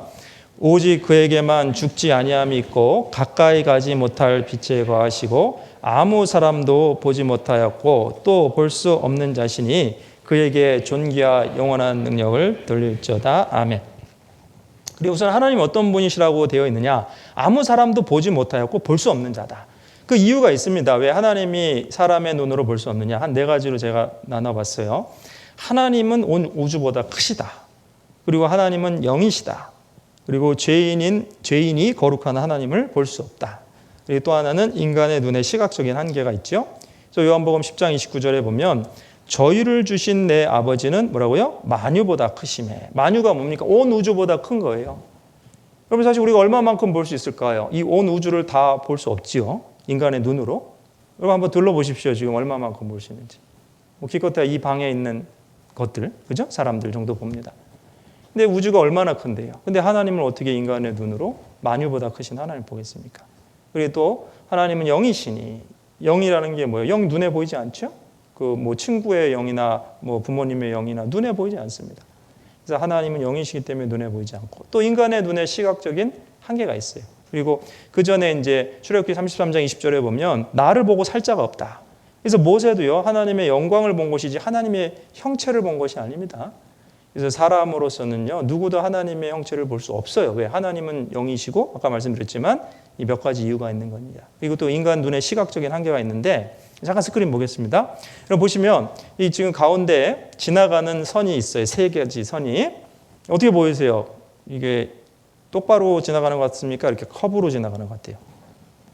예? 어때요? 휘어져 보이죠? 똑바로 가는 것처럼 보이면 안과 가보셔야 됩니다. 저도 휘어져 보입니다. 근데 실상은 어때요? 똑바로 지나가는 거죠? 근데 이제 왜 이렇게 휘어져 보이냐? 주변에 있는 선에 영향을 받은 거죠. 그리고 이제 여기 원을 비교해 볼 겁니다. 가운데 있는 원, 센터 서클, 위에 있는 거, 그다음에 아래에 있는 거. 가운데 있는 것만 생각해 보세요. 어느 게 더 커 보입니까? 2개 중에? 아래가 더 커 보이죠? 근데 이제 이 사이즈의 크기로 내려가 봅니다. 죄송합니다. 옆으로 지나갔는데 이게 같은 사이즈예요. 같은 사이즈. 비교해 보라고 이렇게 해놓은 겁니다. 그리고 또 여기 보시면 뭐가 이렇게 반짝반짝하는 게 돌아다니는 것 같죠? 근데 가만히 들여다보면 점이 하얀 점이에요. 하나씩 봅시다. 1번, 2번, 3번. 다 하얀 점이죠? 근데 그냥 이렇게 한꺼번에 보면 막 깜빡한 게 막 돌아다니는 것처럼 보입니다. 다 시각적인 착각이죠, 그게. 그리고 여기 선을, 이 화살표, 여기 위에 있는 간격과 아래에 있는 간격을 보면 어떤 게 더 길어져 보입니까? 당연히 아래 게 더 길어져 보이죠. 그리고 여기 또 보세요. 왼쪽에 있는 것과 오른쪽에 있는 걸 비교해 보면 어떤 게 더 길어 보여요? 오른쪽에 길어 보이죠. 이게 같은 위치입니다. 이거는 자를 갖다 놨으니 사실은 똑같은 길이라는 걸 알죠? 2cm씩. 근데 이게 자가 없으니까 어때요? 밑에 게 더 길어 보이죠? 근데 실제는 어때요? 같은 거리잖아요. 이거는 이제 인간 눈의 착시, 그러니까 옵티컬 일루전, 이게 착시라는 겁니다. 그래서 사람 눈이 정확하지 않다. 그걸 얘기하고 싶은 거예요. 같은 그림인데요. 이 할아버지 이제 좀 나이가 드신 분이 우울해 보입니다. 근데 180도로 돌려보면 어째요? 어린아이가 웃고 있잖아요. 똑같은 그림인데. 보는 방향에 따라서 다르죠? 사람의 눈이 그렇게 한계가 있어요. 그래서 그러면 하나님의 존재는 인간의 눈으로 볼 수 없는데 그러면 하나님의 계심을 어떻게 알 수 있느냐? 크게 3가지 방법이 있습니다. 첫 번째는 양심. 양심이라는 게 뭐냐면 이게 영혼의 작용 중에 하나입니다. 그래서 이제 속사람이라고도 얘기해요. 성경에서는. 너희 겉사람은 날로 후패하나 속사람이 날로 새롭도다. 그래서 이제 우리 어떤 문학 작품이나 또 이런 걸 보면 속사람의 소리에 귀를 기울여라 뭐 이런 표현이 있어요. 이너 보이스라고 하죠. 이너는 뭐예요? 속에서 나오는 소리가 있다는 거예요. 그러니까 이제 사람이 뭐 종교를 가졌든 안 가졌든 이 속사람의 소리가 있어요. 그게 언제 그럼 들리냐면 들린다는 게 이거예요. 이게 뭐냐? 그 양심의 소리가 이렇게 더 진실해질 때가 있어요. 근데 언제냐? 사실은 병들었다든지 아니면 뭐 사업에 실패했다든지 인생에 어려움이 찾아올 때요. 속사람의 소리가 나옵니다. 야, 정말 인생이 이렇게 사는 게 전부인가? 그리고 정말 하나님이 없을까? 내가 죽으면 무로 사라지고 먼지로 사라지는 건가? 뭐 이런 소리가 들릴 때가 있어요. 그런 소리가 왜 나오는지 아세요? 양심이 있기 때문에 그런 거예요. 그리고 양심의 작용 중에 한 가지는 죄를 깨닫는 겁니다. 사실은 인간은 많이 배웠든 적게 배웠든 기본적인 죄는 양심이 느낀다니까요. 예를 들어 여기 원래 누가 앉아 있는 데 있잖아요. 원래 그 사람 이제 이거는 이제 누구든지 앉을 수 있는 자리라고 해봐요. 의자가 이제 2개밖에 없는데 이 두 자리에 둘 다 누가 앉아 있어요. 근데 이제 어떤 사람이 와갖고요, 비켜 이러면서 막 몰아내면요, 어때요? 옆에서 보는 사람, 정상적인 사람, 저 나쁜 놈 봤나 이렇게 생각할 거 아닙니까? 물론 요새는 뭐 그 정도 양심도 잘 못 느끼는 사람들도 많은데. 그런 얘기는 뭐냐면 기본적으로 옳고 그른 것이 무엇인지 많이 배우든 많이 배우지 않든 느끼는 게 있다는 겁니다. 인간은. 그게 양심의 작용이에요. 죄를 깨닫는 거죠. 그리고 아무도 보지 않는 데서 예를 들어 뭐 사막이나 이런 데서 정말 내가 미워하는 사람을 이렇게 뭐 돌로 때리려고 그러면요, 아무도 안 봅니다. 두 사람밖에 없어요. 근데 마음이 쿵쾅쿵쾅 그러는 거야. 그 죄를 지려고 그럴 때는요, 그 마음이 뛰어요. 그 심장이 뛴다 그러죠. 그 양심의 소리가 더 크게 들리는 겁니다. 그러니까 죄를 깨닫는 기능, 그것이 바로 양심의 기능인데, 이제 영어로 보면 이게 재밌죠? conscience입니다. conscience가 이게 재밌는데, 여기 보시면 con은 뭡니까? con은 이게 함께라는 뜻이에요. 함께, together잖아요. together. 그죠? 그 다음에 션스는 뭐 S-C-I-E-N-C. 이거 사이언스라고 읽으면 안 됩니다. 합치면 컨시언스. 이거는 알다라는 뜻이 알다. 그래서 우리 옴니션스라는 말 있죠. 옴니션스는 뭐예요? 전지하다. 옴니가 뭐 전체, 션스가 알다라는 거거든요. 그래서 이 양심을 왜 컨시언스라고 그러냐? 함께 아는 거예요. 누가 알아요? 내가 알고 하나님이 아십니다. 아무도 본 사람이 없지만. 이해가 되세요? 그래서 사람에겐 양심이 있어요. 그래서 이 로마서 1장 19절에 보면 같이 한번 읽어보겠습니다. 이는 하나님을 알만한 것이 저희 속에 보임이라 하나님께서 이를 저희에게 보이셨느니라. 그러니까 여기 하나님을 알만한 것이 어디 있대요? 저희 속. 저희는 사람이죠. 그러니까 사람이 동물과 다르다니까요. 동물은 이렇게 죄를 깨닫지는 못하잖아요. 예를 들어 뭐 개가 있잖아요. 주인집 아들을 물어주겠습니다. 근데 뭐 내가 이런 양심도 없는 개를 봤나 이러면서 뭐 몇 달씩 금식하고 이런 개가 없잖아요, 사실은. 그 주인이 또 이렇게 이뻐해주고 쓰다듬어주면요, 언제 그러냐는 듯이 꼬리치면서 또 옵니다, 이렇게. 그래서 이 사람이 갖고 있는 그런 양심의 기능과는 다른 겁니다. 동물도 생각은 해요, 물론. 어떤 혼의 기능이 있기 때문에. 근데 사람이 갖고 있는 영혼의 기능, 그런 것이랑은 다른 거죠. 그래서 이 하나님을 알만한 것을 저희 속에 주셨다. 저희 속이 사람 속이죠. 그래서 인간의 속에는요, 어렴풋이나마 하나님을 알 수 있는 마음이 있어요. 찾아가려고 하는데 문제는 뭐냐? 이걸 꽉꽉 누르면서 사는 거예요. 그래서 이 로마서 1장 18절에 보면 그 경건치 않은 것과 그 불의한 자가 잠깐 볼까요? 로마서 1장 18절. 로마서 1장 18절 보시면 로마서 1장 18절에 보시면 하나님의 진노가 불의로 진리를 막는 사람들의 모든 경건치 않은가 불의에 대하여 하늘로조차 나타나나니. 그래서 여기 보면은 나중에 정말 나 하나님 몰라서 못 믿었다 이렇게 얘기하는 사람들에게 심판할 때 이 사람들이 핑계하지 못하는 이유가 뭐냐? 첫 번째는 하나님 알만한 것을 그들 속에 줬는데 누르고 사는 거예요. 여기 보면 이제 불의로 진리를 막는 이 표현이 18절에 보시면 어떻게 됐냐면 those who suppress the truth in unrighteousness. suppress가 뭡니까? 이게 누른 겁니다. 꽉꽉 누른 겁니다. 꽉꽉. 마치 김장 담글 때 있잖아요. 꽉꽉 누르듯이 소금 씌운 다음에 배추를 꽉꽉 누르듯이 위에서부터 이게 꾹꾹 누르는 겁니다. 서프레스. 그러니까 뭐냐면 양심의 소리가 올라와갖고 야, 너 정말 인간이 짐승과 똑같겠어? 뭐 잘 먹고 잘 살면 다야? 그렇게 죽으면은 정말 짐승과 다를 게 뭐가 있겠어? 이런 소리가 올라오는데 그걸 누르고 사는 거야. 야, 쓸데없는 소리 하지 마. 나 지금 돈 버는데 바빠. 그리고 죄를 지면서도요, 그것을 이제 무시하려고 하고요, 인정하려고 하지 않고 계속 누르고 살아가는 거예요. 지금은 이제 사실은 이 세상의 법만 어기지 않으면 뭐 감옥엔 안 가겠죠. 그러나 죽음 이후의 문제는 뭐냐? 이 세상의 법으로 심판받는 게 아니거든요. 그래서 이 하나님의 진노가 나타나는 그날에 변명하지 못한다는 거예요. 첫 번째 이유가 뭐예요? 이 하나님 알맞는 것을 주셨기 때문에. 그리고 두 번째 이유가 있죠. 20절 같이 읽어보겠습니다. 창세로부터 그의 보이지 아니하는 것들 곧 그의 영원하신 능력과 신성이 그 만드신 만물에 분명히 보여 알게 되나니 그러므로 저희가 핑계치 못할지라. 두 번째 이유는요, 그의 영원하신 능력과 신성이 어디 보인다고요? 만드신 만물에 분명히 보인다. 이런 분명히 보인다는 게 뭐냐? 이 피조물이에요. 피조물. 만드신 만물. 나무, 그 다음에 새, 그 다음에 인간, 우리들 자신을 봐도요, 정말 창조주가 없겠습니까?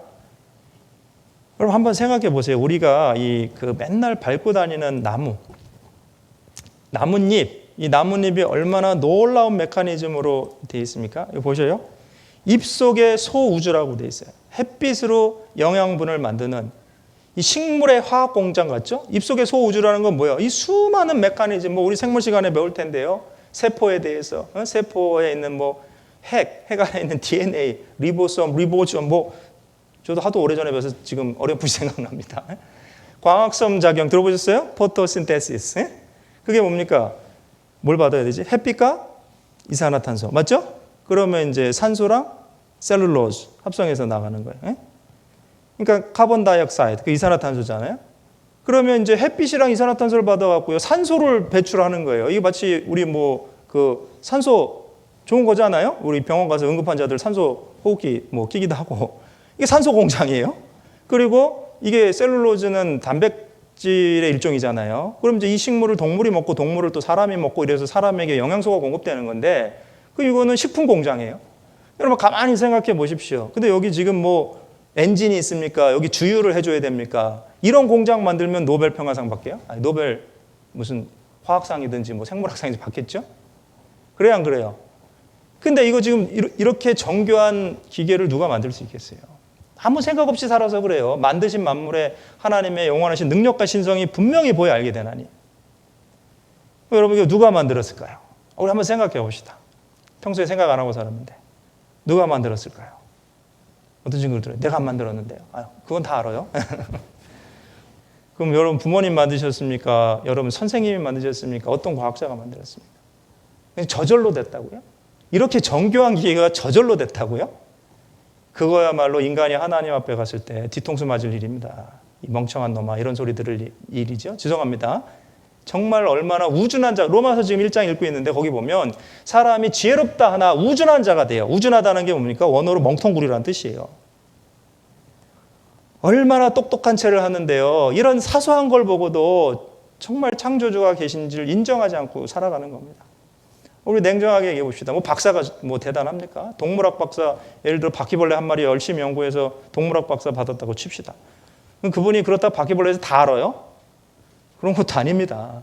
그럼 이 지구상에 곤충은 얼마나 많고, 수많은 해양 생물과 육지 생물들인데 그 메커니즘을 다 압니까? 여러분 제가 지금 시간이 없어서 자료를 보여드리긴 좀 그렇고 간단한 곤충 한 마리 얘기합시다.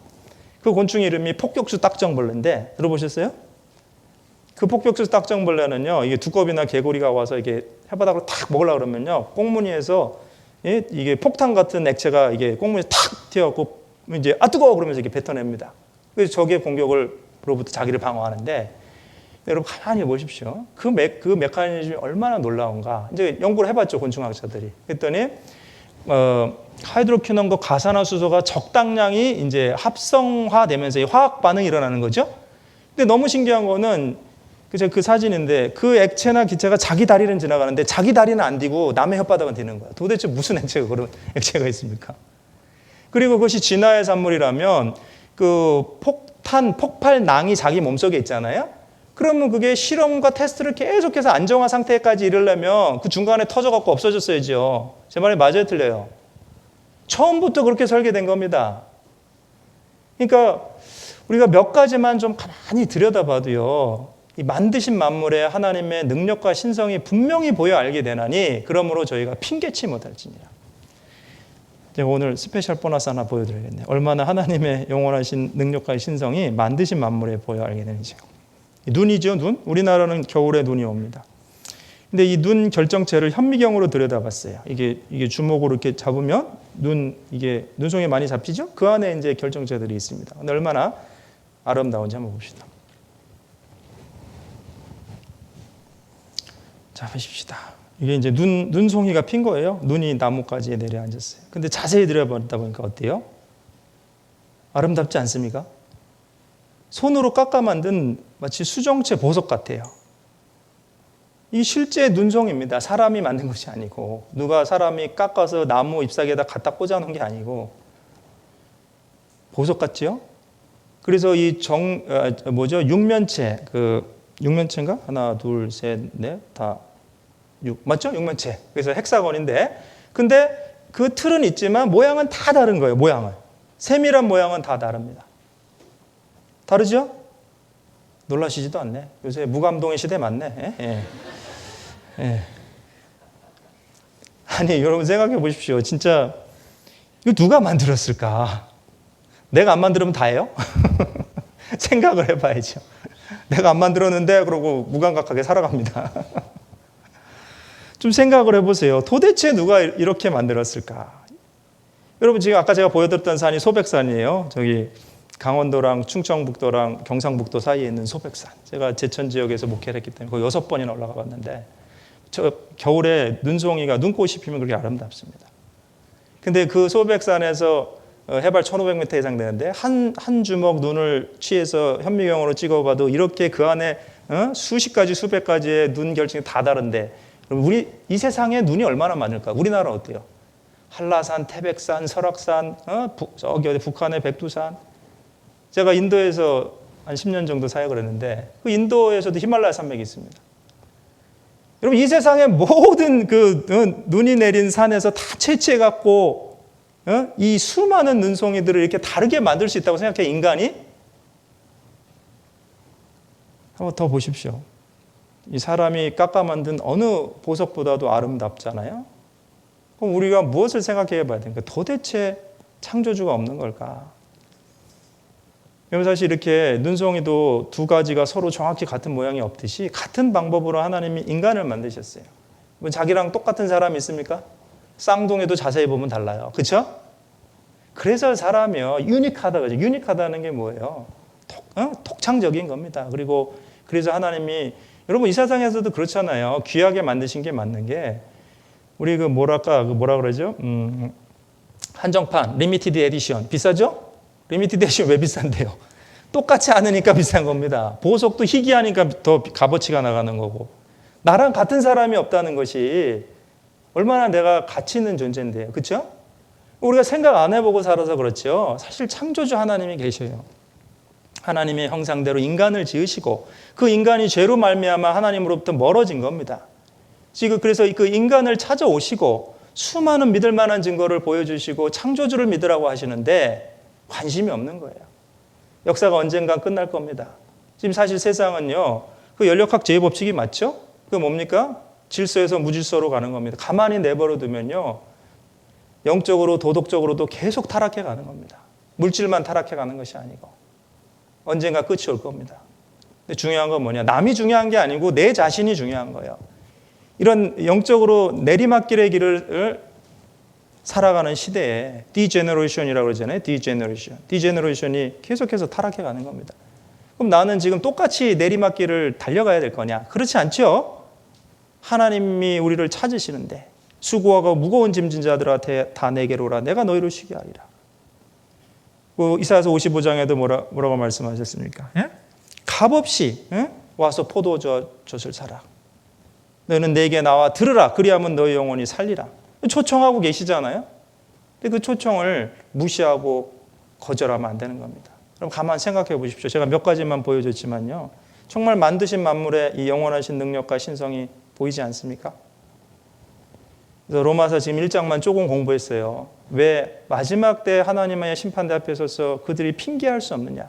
저희 속에 하나님 알만한 것을 보여주셨는데 그 속사람의 소리를 무시하고 살아간 겁니다. 그리고 두 번째는 만드신 만물에 하나님의 영원하신 능력과 신성이 분명히 보여 알게 되는데 그것도 인정하지 않고 살아가요. 제가 사실 이제 인도에 있을 때 보면 그들이 좀 더 자연과 가까이 하고 살아가는 분들이 많아요. 이렇게 인도도 뭐 부자들 도시도 있지만 좀 이렇게 시골 같은 데도 있는데 이 자연을 가까이 하는 사람들은요 진짜 조금 얘기하면 고개 끄덕끄덕거리고 그래 창조주가 있다는 걸 믿어요. 진짜로. 근데 이 물질 문명, 도시 문명에 쩌든 사람들은요 더 마음이 강박해요. 그건 사실입니다. 저도 처음에 제가 이 성경을 배우게 됐을 중학교 2학년 때 어느 날 지붕에 그러니까 이제 슬라브죠 집이 옥상에 올라갔습니다. 그때 하늘을 바라보는데 별들이 반짝반짝거려요. 그때는 좀 별 볼 일이 있었습니다. 지금은 별 볼 일이 별로 없죠. 그러면서 보면서 제가 그 생각했어요. 야, 이 수많은 별은 누가 다 만드셨을까? 왜냐 학교를 다니니까 지구과학 배우잖아요. 지구과학 배우다 보면 뭐예요? 지구 내가 살아가는 지구도 별 중에 하나잖아요. 그죠? 그리고 태양계가 있지 않습니까? 수금지와 목도초 4명. 그중에 지구가 수금지 세 번째 별이고 태양을 중심으로 돌고 있고 그것도 규칙이 있다는 거예요. 한 바퀴 자전하면은 하루, 낮과 밤. 그죠? 태양을 중심으로 한 바퀴 돌면 공전 1년. 그리고 지구와 태양 간의 거리가 1억 5천만 킬로미터. 그리고 지구와 달 사이의 거리가 38만 킬로미터. 지구는 23.5도 기울어져 있고 그래서 이 그런 메커니즘 때문에 지금 이 생명체가 살아가고 있는 거예요. 지구상에. 근데 그런 걸 배우면 배울수록요. 저 수많은 별들은 누가 만드셨을까? 우리는 사실 이 창조주의 섭리 안에서 은혜를 입고 살아가고 있는데 아무 생각 없이 산다면 얼마나 그것이 악한 죄겠어요. 근데 이제 말씀을 배우다 보니까 그런 말씀들이 쭉 나오는 거예요. 그 욥기에 보면 특별히 내가 땅의 기초를 놓을 때 네가 어디 있었느냐? 네가 하늘의 법도를 알았거든, 깨달았거든 내게 말할지. 하늘의 법도가 뭡니까? Law of the ordinance. 그러니까 ordinance of the universe. law가 ordinance죠. 죄송합니다. 그러니까 이제 법칙이 있다는 거죠. 법칙. 하늘의 법칙이 있어요. 행성들 간의 법칙이 있고. 근데 하나님이 그 법칙을 주셨는데 여러분 과학이라고 하는 건 그걸 발견해 나가는 거예요. 여러분 아이작 뉴턴 들어보셨어요? 만유 인력의 법칙을 발견한 아이작 뉴턴이 그걸 발견하고 겸손하게 얘기했잖아요. 아이작 뉴턴은 하나님을 잘 믿었습니다. 그러면서 뭐라고 얘기했습니까? 하나님 저는 마치 바닷가에서 조개 껍데기 하나를 줍고 기뻐하는 어린아이에 지나지 않습니다. 제가 하나님이 지으신 이 수많은 법칙 중에 지극히 작은 한 가지를 발견했지만 아직도 발견하지 못한 수많은 법칙이 있다고. 그렇죠? 근데 그 하나 발견하고 만유 인력의 법칙 하나 발견하고 좋아하고 기뻐하는 거. 물론 대단한 발견이죠. 지금까지도 과학사의 대단한 발견입니다. 근데 정말 겸손한 과학자들은요, 창조주가 있다는 걸 압니다. 그렇죠? 우리는 그런 걸 발견해 나가는 거죠. 디스커버리잖아요. 인벤트가 아니잖아요. 누가 그러면 태양과 지구 사이의 거리를 1억 5천만 킬로를 띄워놨습니까? 여러분 아버님이 하셨어요? 아니면 과학자가 어떤 과학자가 있습니까? 그리고 그 거리가 아니면은 그리고 지구가 세 번째 있는 그 거리가 아니면요. 태양만한 항성과 지구만한 행성이 그 거리가 아니면은 생명체가 존재할 수 없어요. 그럼 우리가 과학자들이 하나씩 발견해 나가는 거지 자기들이 그 자리에 놓은 게 아니에요. 지구를 그만한 사이즈로 깎아갖고. 제 말이 맞아요? 들려요? 근데 교만한 얘기를 하고 있는 겁니다. 창조주가 있느냐 없느냐. 그래서 이 성경의 창조자 하나님은 우주를 만드신 분이고 그 만든 증거를 주신 겁니다. 그래서 제가 이제 몇 가지 좀 보여드릴 텐데요. 그래서 우리가 이제 사실은 하나님이 계신 걸 어떻게 아느냐? 이제 성경으로 아는 겁니다. 그래서 제가 아까 말씀드렸죠? 여기 이제 봅시다. 하나님 계신 것을 우선은 양심, 만드신 만물, 자세히는 뭘로 안다고요? 성경을 통해서 아는 겁니다.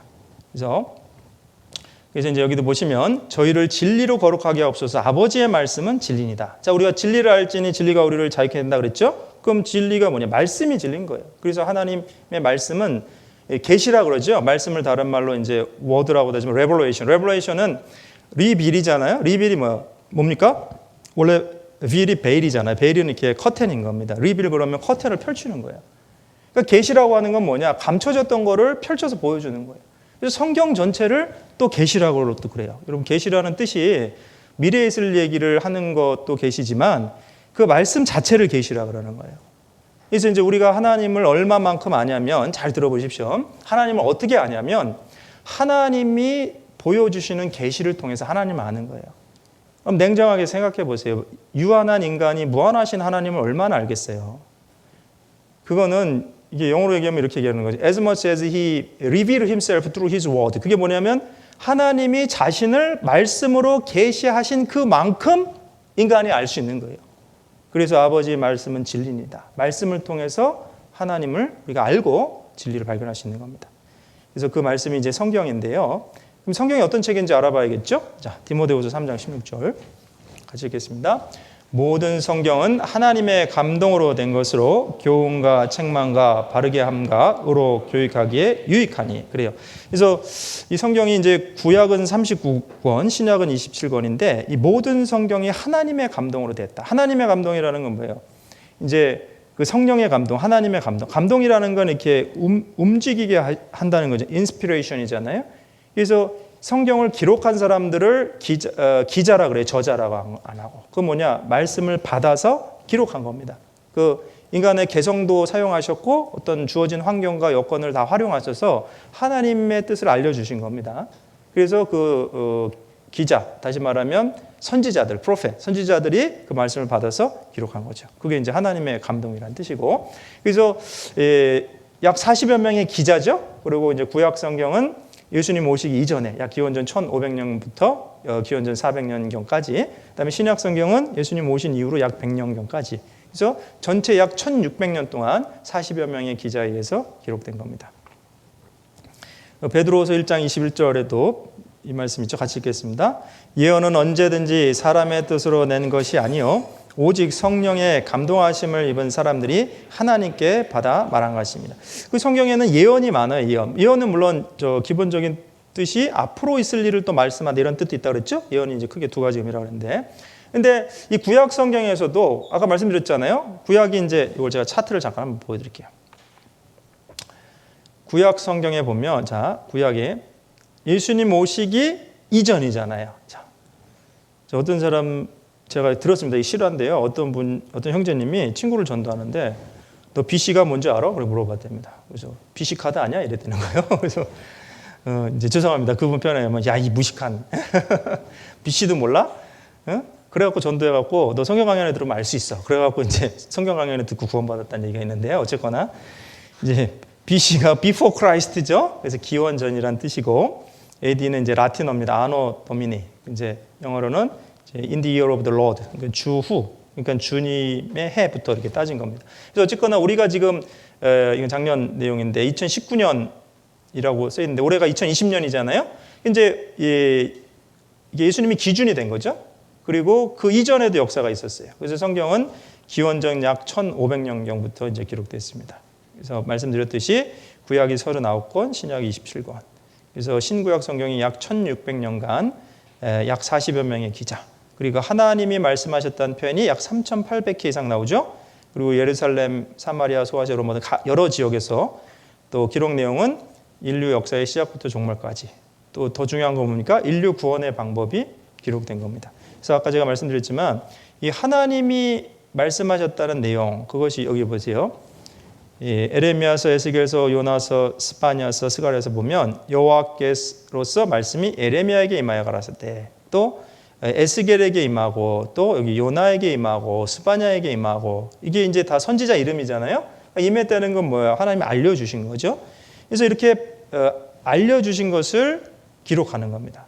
여러분 우리나라도 기자들이 있잖아요. 기자들이 예를 들어 뭐 새해 첫날 대통령님이 연두교서를 발표합니다. 연두교서라는 게 뭐 국정 방향이나 그 해 어떻게 운영하겠다 뭐 이런 건 얘기를 하시면 기자들이 적어요. 그럼 그 다음 날 되면 신문에 나와요. 그럼 쓰기는 누가 썼습니까? 기자들이 썼죠. 근데 그 말은 누구 말이에요? 기자 말입니까? 대통령 말입니까? 대통령 말이죠. 그런 거 똑같은 거예요. 지금 이 기자 역할이 선지자고, 그러나 내용은 하나님이 알려주신 거기 때문에 하나님 말씀인 거죠. 그걸 어떻게 아냐면 여러분 잘 보세요. 이 책은 좀 읽어보면 그 쓴 사람의 지식 수준이 나타나요. 그렇죠? 그래서 뭐 음악에 대한 책을 초등학교 1학년이 쓴 거랑 대학 교수님이 썼다는 거 이렇게 두 권 있다고 봐요. 그러면 아나리 교수도 좀 읽어보면 알잖아요. 초등학교 1학년이야 뭐 콩나물 머리가 어쩌고 뭐 이렇게 오선지가 어쩌고 이제 뭐 정도 수준에서 쓸 겁니다. 학교 종이 땡땡땡 뭐 이렇게. 근데 이제 대학 교수님이 쓰면 뭐 크레센도, 데크로센도, 뭐 화성학이 어쩌고 뭐 그런 어려운 말이 나올 거 아닙니까? 제가 말씀드리고 싶은 건 뭐냐? 성경을 조금만 배워보면 이게 인간의 수준에서 기록할 수 있는 말씀이 아니구나 그런 걸 알아요.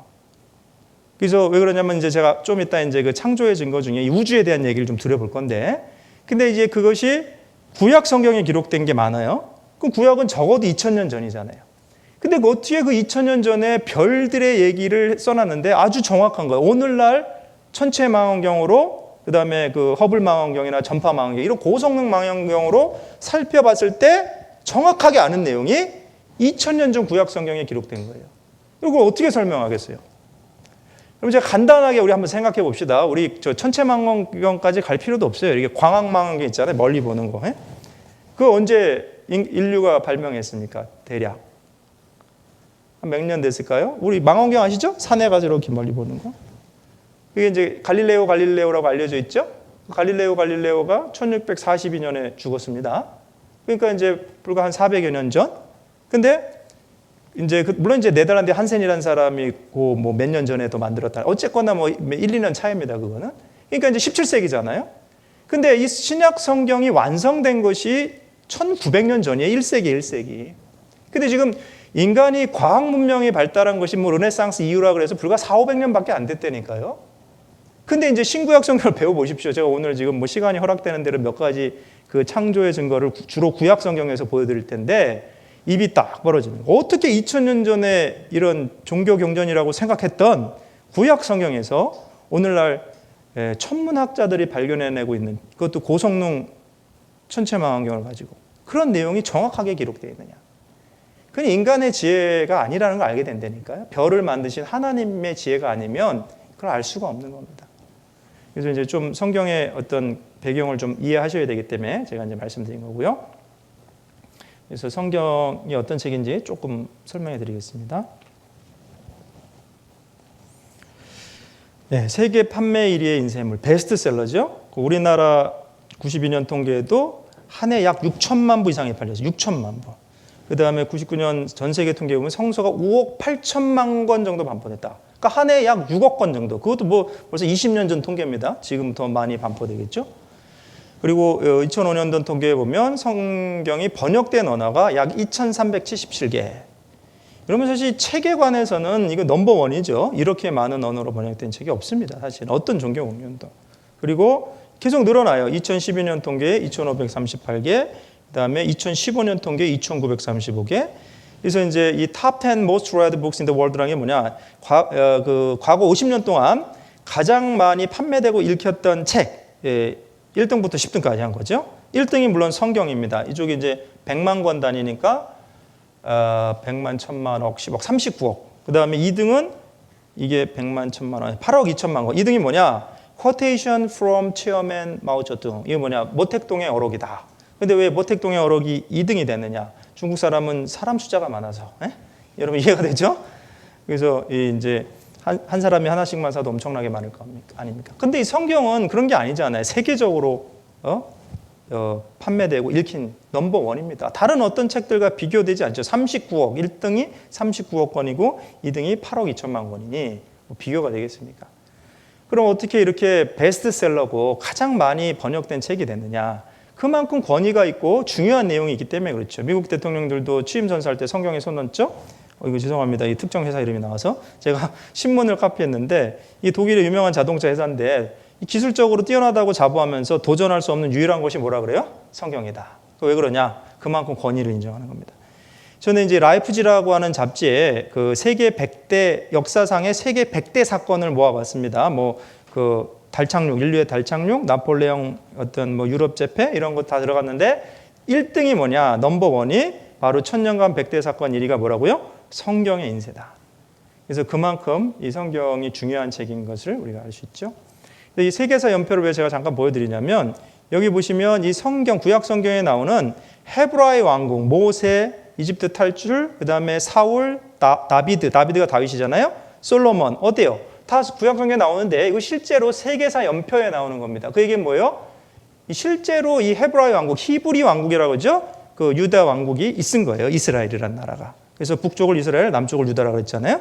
그래서 제가 아까 말씀드리지 않았습니까? 통일 이스라엘의 첫 번째 왕이 사울, 두 번째 왕이 다윗. 그때가 기원전 1000년경인 거예요. 세 번째 왕이 솔로몬. 그러니까 제가 말씀드리고 싶은 것은 이것이 무슨 뭐 동화책에 나오는 이야기가 아니고 실제로 있는 역사인데, 근데 이제 성경을 배워보시면 알겠지만 이스라엘 역사는 참 독특한 것이 순종하면 어떻게 된다, 불순종하면 어떻게 된다. 그 일이 일어나기 전에 미리 말씀하시고 그대로 성취된 겁니다. 그러니까 더 놀라운 거죠. 그래서 아무튼 이제 하나씩 배워볼 겁니다. 이제 그래서 성경을 이게 다시 요약하면 하나님이 보시는 인류의 역사고 인간을 향하신 하나님의 계획서다. 그래서 이사야서 34장 16절에 보면 너희는 여호와의 책을 어떻게 읽어보라고요? 자세히 읽어보라. 자세히 읽어봐야겠죠? 예, 자세히 읽어봐야 됩니다. 그래서 성경에 하나님의 말씀이라는 증거가 무엇이냐? 그거는 바로 성경은 사실을 말씀하고 있고 그것이 바로 진리잖아요. 이제 앞으로 이제 파트별로 쭉 배워볼 겁니다. 창조에 대한 기사가 있어요. 근데 그것이 정말 과학적으로 사실이냐? 근데 점점 더 밝혀집니다. 과학이 발전할수록 이 성경의 내용이 사실이라는 게 점점 더 밝혀지고 있죠. 그래서 과학적 증거, 역사적 증거, 인생에 대한 진리, 그래서 영원한 세계에 대한 진리도 사실이라는 걸 우리가 알 수 있는 겁니다. 그래서 그럼 이제 하나씩 봅시다. 창조에 대한 거. 창세기 1장 1절. 자, 같이 한번 읽어보겠습니다. 태초에 하나님이 천지를 창조하시니라. 이것도 중요한 선언인 것이 태초라 그러면 이 인간 인류 역사가 시작된 시작이 있다는 거죠. 그죠? 그리고 하나님이면 주체잖아요. 그래서 천지는 뭐야? 창조의 대상이죠. 그럼 천지가 신이 될 수는 없는 거예요. 범신론이 틀린 거죠. 그래서 창조주가 있고 피조 세계가 있고 창조하셨다는 건 뭡니까? 그 설계자가 있고 그 설계대로 만드신 거죠. 그래서 우리가 그걸 알 수 있죠. 우주의 창조자인데, 자, 이거 구약 성경입니다. 약 기원전 2600년경의 느헤미야서인데요. 같이 한번 읽어보겠습니다. 오직 주는 여호와시라. 하늘과 하늘들의 하늘과 이럴 성신과 땅과 땅 위의 만물과 바다 그 가운데 모든 것을 지으시고 다 보존하시오니 모든 천군이 주께 경배하나이다. 여기 보면 참 재밌는 표현이 있어요. 하늘과 하늘들의 하늘과 이럴 성신이 이해가 되죠? 해와 달과 별들, 이런 땅과 땅의 만물, 이걸 다 만드신 분이 여호와라. 여호와라는 건 이제 이 성경의 하나님의 호칭입니다. 스스로 있는 자다, 이런 뜻이에요. 근데 이분 이 하늘과 하늘들의 하늘, 이게 복수잖아요. 하늘들이. 그럼 하늘, 우리가 보는 하늘은 저 파란색 하늘 하나인데 이게 뭔 뜻이냐? 이해가 잘 안 되는데. 근데 오늘날의 과학이 발달할수록 이게 사실이라는 거 밝혀지죠. 이게 비록 우리가 눈으로 볼 때는 푸른 하늘 하나처럼 보이지만 이제 그 층이 다르잖아요. 대륙권, 성층권, 중간권, 뭐 열권 이렇게 층이 다릅니다. 또 이제 하늘에 뭐 오존층 같은 것도 있고 이게 나눠져 있다는 건 뭐예요? 그 특징이 다르기 때문에 여러 개로 나눠져 있는 겁니다. 이걸 스피어라고 그러잖아요. 뭐 어토모스피어, 뭐 또 더모스피어 이렇게 스피어라고 하면 스피어가 이제 원래 그게 하늘이라는 뜻이거든요. 그러니까 이제 이해가 되는 거예요. 하늘들의 하늘도 있어요. 우주도 있고 또 하나님이 계시는 천국도 있고. 그러니까 그 하늘이 또 영어로 heaven이라고도 하잖아요. 그래서 이 말씀이 이해가 되는 거죠. 예. 그죠? 근데 이게 구약 성경에 기록된 겁니다. 그리고 또 욥기 38장 9절 같이 읽겠습니다. 그때 내가 구름으로 그 의복을 만들고 흑암으로 그 강보를 만들고. 이거 참 재밌는 표현인데 구름으로 의복이니까 옷이잖아요. 그리고 강보는 뭐예요? 강보는 포대기라 그래갖고 아기들 있잖아요. 아기, 갓난 아기들. 왜 뭐 조카나 누구 아기들 보면요. 그 아기 옷 있죠. 아기 옷 바깥에 강보를 씌우잖아요. 그죠? 뭐 거꾸로 된 아기 봤어요? 강보 먼저 씌우고 그 다음에 바깥에 옷 입힌 아기 봤어요? 뭐 슈퍼베이비입니까? 뭐 슈퍼맨도 아니고? 아니 그런 게 아니죠. 이게 지금 무슨 얘기냐면 아기들이 옷을 입었는데 그게 구름이고 그 다음에 맨 바깥에 흑암이니까 뭐야? 깜깜한 것으로 포대기를 씌운 거야. 그러니까 하늘 바깥에는 깜깜한 게 있다 이거죠. 그러니까 이제 지구를 아기라고 생각하면. 그래서 그 그림을 준비했습니다. 여러분 잘 이해가 안 될 것 같아서. 자, 보세요. 아기가 뭐라고요? 지구예요, 지구. 갓난 아기가. 근데 구름으로 의복을 삼았으니까 아기가 옷을 입고 있죠? 그러니까 이제 지구 바로 위에 구름이 있는 거잖아요. 그죠? 그리고 흑암으로 강보를 삼았다. 강보는 포대기니까 맨 바깥에요. 그러니까 어때요? 깜깜한 거. 하늘 바깥은 깜깜한 것이 있다. 이해가 되셔요? 근데 이게 바로 욥기에 나오는 말씀. 약 3,500년 전 말씀. 이 참 저도요 그냥 교회를 한 13년 다닐 때까지도 이런 성경 강연을 참석 안 했기 때문에 그러려니 했어요. 이런 말씀 읽으면서도 솔직히 무슨 뜻인지 잘 몰랐는데 그러려니 했거든요. 근데 말씀을 깊이 볼수록요, 깜짝 놀란 거예요. 곰곰이 생각해 봤어요. 이런 얘기를 어떻게 3,500년 전에 할 수 있을까? 아니, 적어도 인간이 지구 바깥에 나가봐야 하늘 바깥이 뭐 깜깜한지 아닌지 알 거 아니에요. 한번 봅시다. 하늘 바깥에 나가봅시다. 자, 콜롬비아호 1981년도 우주왕복선 타고 나갔더니 대기권 바깥이 깜깜한 거죠? 그리고 처음으로 우주 바깥에 나가봤던, 지구에서 우주 바깥으로 나갔던 우주인, 인류 최초의 우주인은 누구일까요? 누굽니까? 닐 암스트롱이 아니라 옛 소련의 우주 비행사 유리 가가린입니다. 닐 암스트롱은 달 착륙고잖아요. 근데 이 그 유리 가가린은 그 보스톡 그 코를 타고 나가서 이제 이 처음으로 지구 바깥에 이제 나갔던 거죠. 그때가 1961년 First Astronaut이잖아요. CCCP는 뭡니까? 구소련이잖아요. 그 소련이 해체되기 전이니까. 그때 처음으로 인류의 우주인이 되었던 거죠. 그래서 하늘 바깥에 나가봤더니 어때요? 이게 지금 깜깜한 게 맞잖아요. 예? 맞죠? 우주인이 지금 하늘 바깥에 깜깜한 게 있지 않습니까? 성경이 맞는 얘기예요? 틀린 얘기예요? 지금? 맞는 얘기인데 좀 왜 놀랍냐면 구약 성경이라니까요. 적어도 몇 년 전? 2000년 전. 어떻게 지구에 발을 붙이고 사는 인간이 이 우주에 대한 얘기를 이렇게 했는데 오늘날 과학적인 도구로 살펴보니 정확하다 이겁니다. 지금. 그런 것만 있는 게 아닙니다. 제가 이 얘기를 하면 지금 오늘 밤도 새야 되는데 걱정 마십시오. 밤은 안 쓸 테니까. 예. 너무 많아요. 이런 게. 이사야 40장 22절 같이 읽겠습니다. 그는 땅이 궁창에 앉으시나니 땅의 거민들은 메뚜기 같으니라. 그가 하늘을 차일같이 펴셨으며 거할 천막같이 베푸셨고. 그래 여기 보면 그는 하나님이에요. 하나님이 땅이 궁창이 하늘이죠. 그 하늘에서 보시니 땅의 거민들 사는 사람들이 메뚜기 같다. 그건 이해가 돼요. 비행기 타고 올라가 보면 땅에 어때요? 집도 조그매 보이고 사람 조그매 보여요. 근데 그가 하나님이 하늘을 차일같이 펴셨으며 이 차일이 이제 뭐 텐트라고 되어 있어요. 텐트. 그러니까 하늘에 텐트를 친 거예요. 왜? 사실은요. 그 유해한 강산이 막 들어오잖아요. 태양풍. 그죠? 자기장으로 있어야 우리가 보호를 받고 또 그 자외선, 오존층이 있어야 보호를 받잖아요. 근데 그런 건 오늘날 우리가 발견해내고 붙인 이름이지 2700년 전에 선지자 이사야는요. 그걸 그냥 텐트라고. 그 당시 무슨 그런 과학적인 텀이 있겠습니까? 무슨 뭐 울트라바이올릿 뭐 이런 게 뭐가 있겠어요? 자외선 뭐 이런 게 오존 레이어 이런 게 있을 수가 없잖아요. EM 필드 뭐 이런 게 없으니까 텐트라고 얘기한 거지 텐트. 어쨌거나 하늘에 차일같이 텐트를 치셨다는 게 맞는 거죠. 거할 천막같이. 근데 더 놀라운 건 이 땅이 원어에 보면 동그란 지구라고 되어 있어요. 동그란 지구. 제가 잠깐 보여드리겠습니다. 자, 동그란 지구인데 자세히 한번 들여다보겠습니다.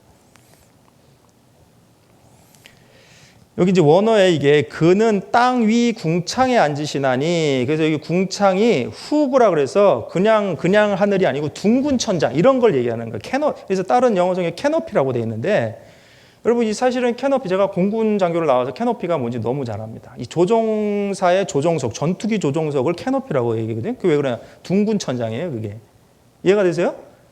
그래서 하늘을 이렇게 둥글게 표시한 게 뭐냐? 땅에 사는 사람이 볼 때는 어때요? 지구가 둥그러니까 이게 지구를 둘러싼 막도 둥그런 거죠. 그래서 저기 이사야 40장 22절 He sits enthroned over the circle of the earth. 그러니까 하나님이 어디 앉아 계시냐? 둥그런 지구에 앉아 계신다는 거예요. 서클은 다 아시죠? 혹시 서클 모르는 분 없죠? 어떤 모르요? 저는 노래 서클에 가입했는데 뭐 그런 거 말고요. 예, 동그란 거라는 거, 동그란 거. 그래서 지구는 트라이앵글도 아니고 세모도 아니고 스퀘어도 아니고 네모도 아니고 뭐라고요? 서클. 이거 사실일까요? 아닐까요?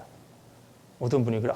목사님 너무 하시네. 지구 바깥에도 안 나가보고 그거 사실인지 어떻게 알아요? 뭐 죄송합니다. 이렇게 얘기하시는 분 안 오겠죠? 지금은 너무나 상식처럼 돼버렸잖아요. 우리 아까 좀 전에 제가 그 위성 사진, 그 다음에 뭐 이렇게 그죠? 저기 뭐 스페이스 셔틀에서 찍은 사진 어때요? 다 지구가 동그란 걸 보여주죠. 지금 상식이에요.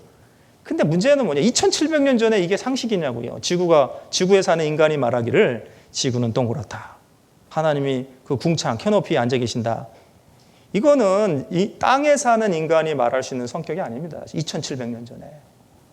조금 더 봅시다.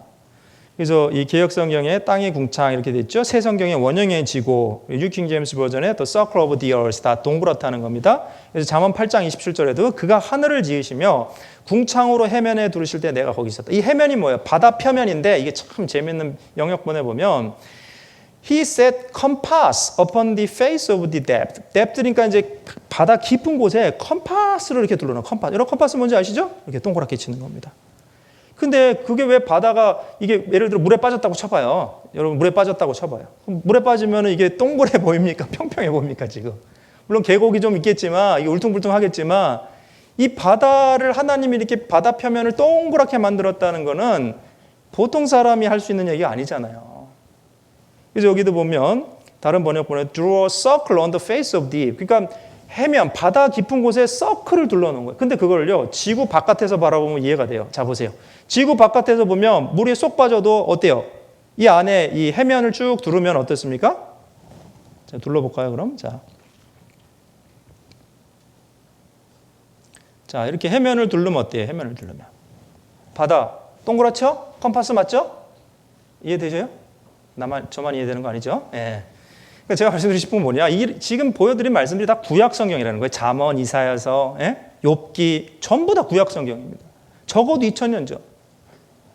그러니까 조금 더 깊이 공부해 볼수록 이건 보통의 인간이 할 수 있는 얘기가 아니죠. 지구 바깥에 나가봤다든지 지구를 전체적인 장면으로 조망해 볼 수 있다든지 이런 경우에나 할 수 있는 얘기들이에요, 사실은. 그러면 그 동시대에 한번 생각해 봅시다. 동시대 사람들은 지구가 동그랗다고 생각했을까요? 어떻게 생각했을까요? 자, 지구는 원래 둥근 것일까? 아니에요. 그 구약 성경 시대에 살았던 사람은 이집트 사람들은 지구를 네모났다고 생각했고 갈대아인 바벨론 사람들은 이렇게 밥사발에 지구가 쑥 들어가고 이쪽 구멍으로 해가 나와서 저쪽 구멍으로 해가 들어간다. 뭐 이렇게 생각한 거죠. 물론 지금 들은 우스운 얘기지만 그 힌두인, 인도 사람들은 이렇게 뱀이나 거북이, 코끼리 등 위에 반쪽에 지구가 있고 짐승들이 이렇게 산을 떠받치고 있고 물론 말도 안 되는 얘기죠.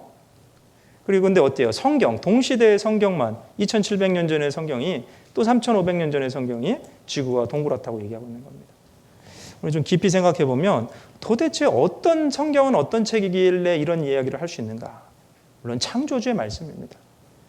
그래서 하나님이 천지를 창조하셨다. 여호와 하나님이 천지를 창조하셨다고 선언만 하신 것이 아니고 어떻게 창조하셨는지 구체적인 기록을 남겨주신 거예요. 왜요? 우리로 믿을 수 있도록. 중요한 겁니다. 그리고 또 이런 사건도 놀랄만한 사건이 있는데요. 욥기 26장 7절 같이 읽겠습니다.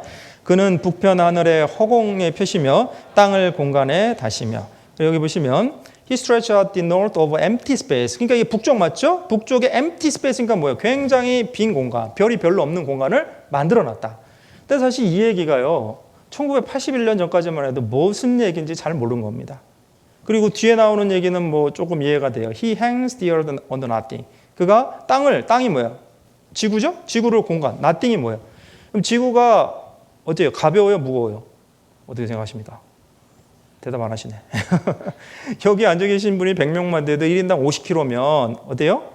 5,000kg잖아요? 5톤인데. 근데 지구상의 인구가 얼마나 많습니까? 70억이 넘고. 그럼 사람만 있어요? 산도 있고 강도 있고 바다도 있고 뭐 건물도 있고 돌도 있고 그 수많은 무게가 나가는 것을 다 합치면 얼마나 무겁겠어요? 혹자는 10조 톤에 6억 배. 물론 상상도 안 갑니다. 근데 그 무거운 것이 허공에 대롱대롱 매달려 있다. 이게 보통 사람이 구약시대에 상상할 수 있는 내용이랑은 거리가 멀죠. 근데 그게 사실이라는 거 밝혀졌잖아요. 제가 말씀드렸죠. 아이작 뉴턴, 만유인력의 법칙. 이게 왜 둥둥 떠 있어요? 그거는 행성들 사이에 별과 별 사이에 밀고 또 당기는 힘이 있어서 둥둥 떠 있다. 아시죠? 그때가 언제예요? 17세기. 아이작 뉴턴이 태어났을 때가 1642년이에요. 어떻게 잘하냐? 갈릴레오가 죽었을 때 아이작 뉴턴이 태어났습니다. 그 1642년이 과학사에 아주 이정표 같은 해거든요. 아니 어쨌거나 르네상스 시대 한 400년 전이란 얘기예요. 근데 이게 지금 욥기가 3500년 전 말씀이잖아요. 지구를 대롱대롱 허공에 매달아 놓으셨다. 근데 그것도 놀라운 얘기지만 요 앞에 얘기는 더 놀랍다니까요. 그는 북편 하늘을 허공에 펴셨다. 자 보십시다.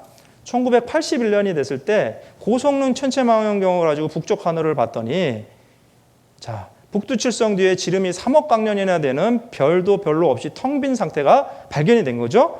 미국의 3대 천문대 관측 결과가 밝혀졌다. 그래서 이 정도 되면은 지름이 약 4억 광년, 그리고 보통 이 정도 크기면 약 1천억 개의 별로 구성되는 은하가 2천 개는 들어갈 수 있다. 이게 뭐 사실 우리가 상상할 수 있는 사이즈가 아니에요. 광년이 뭡니까? 내 친구 이름인데? 이런 거 말고요.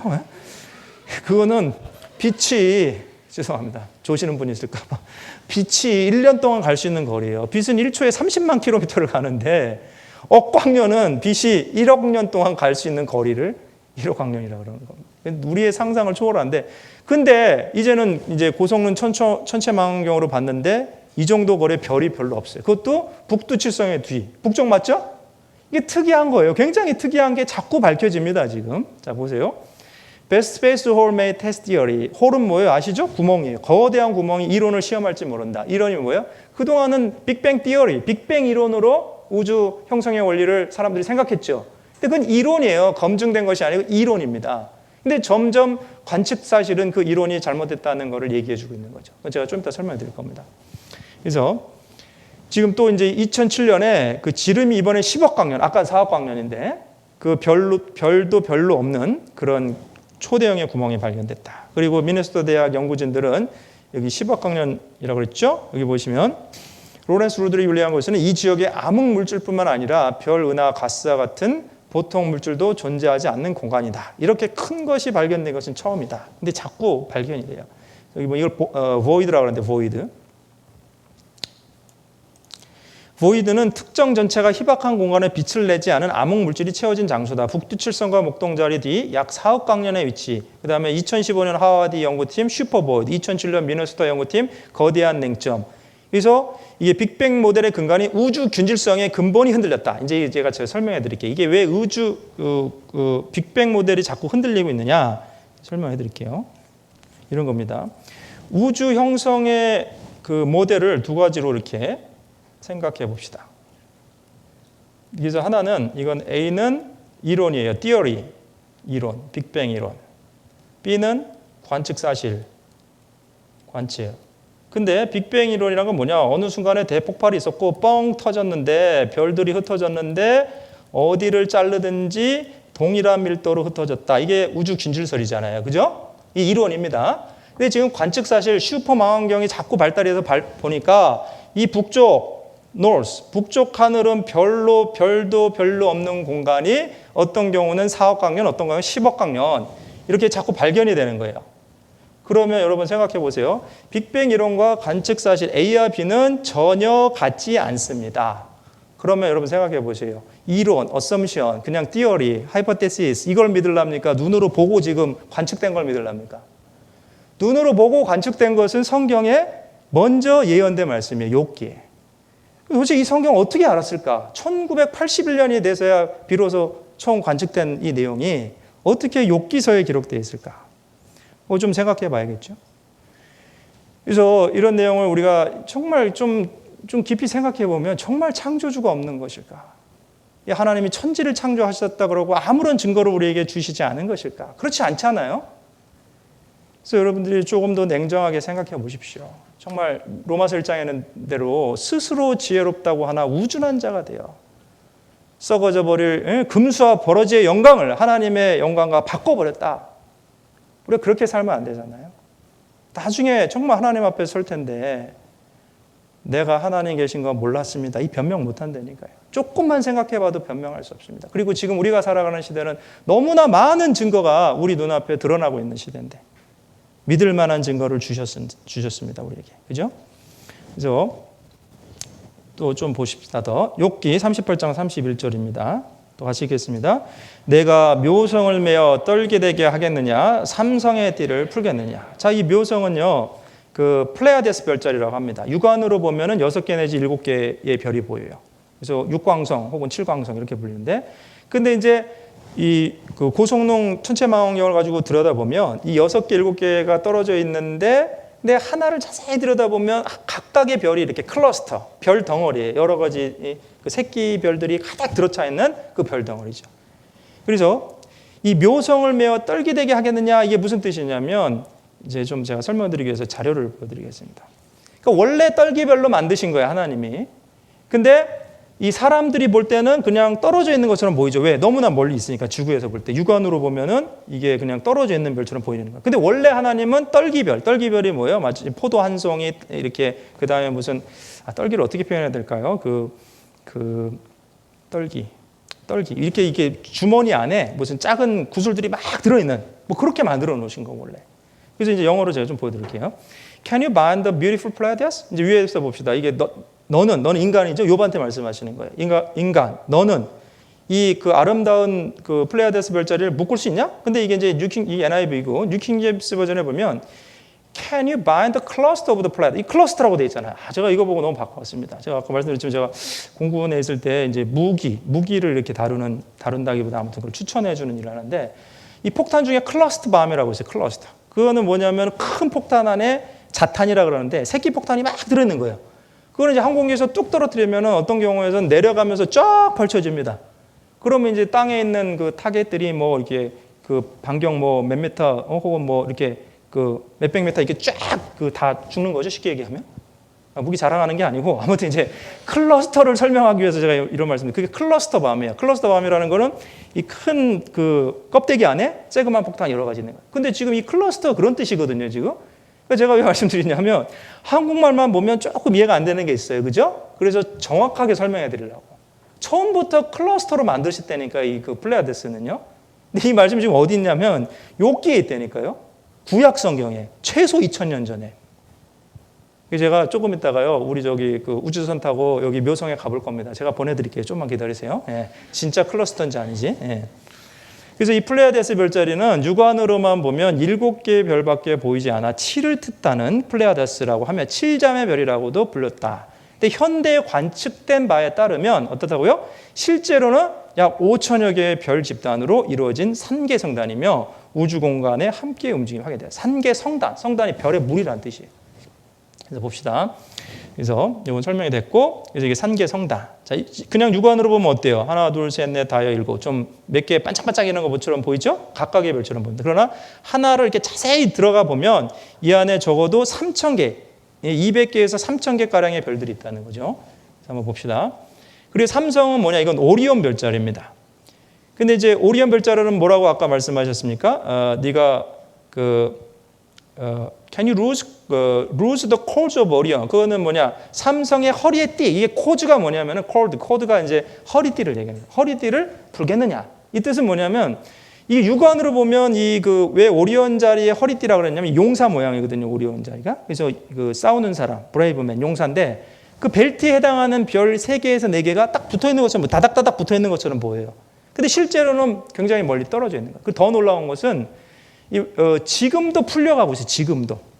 그래서 베리 세터필더라고 하는 호주의 천문학자가요. 그걸 관측해 보니까 이 삼성은 지금도 점점 풀려가고 있다는 겁니다.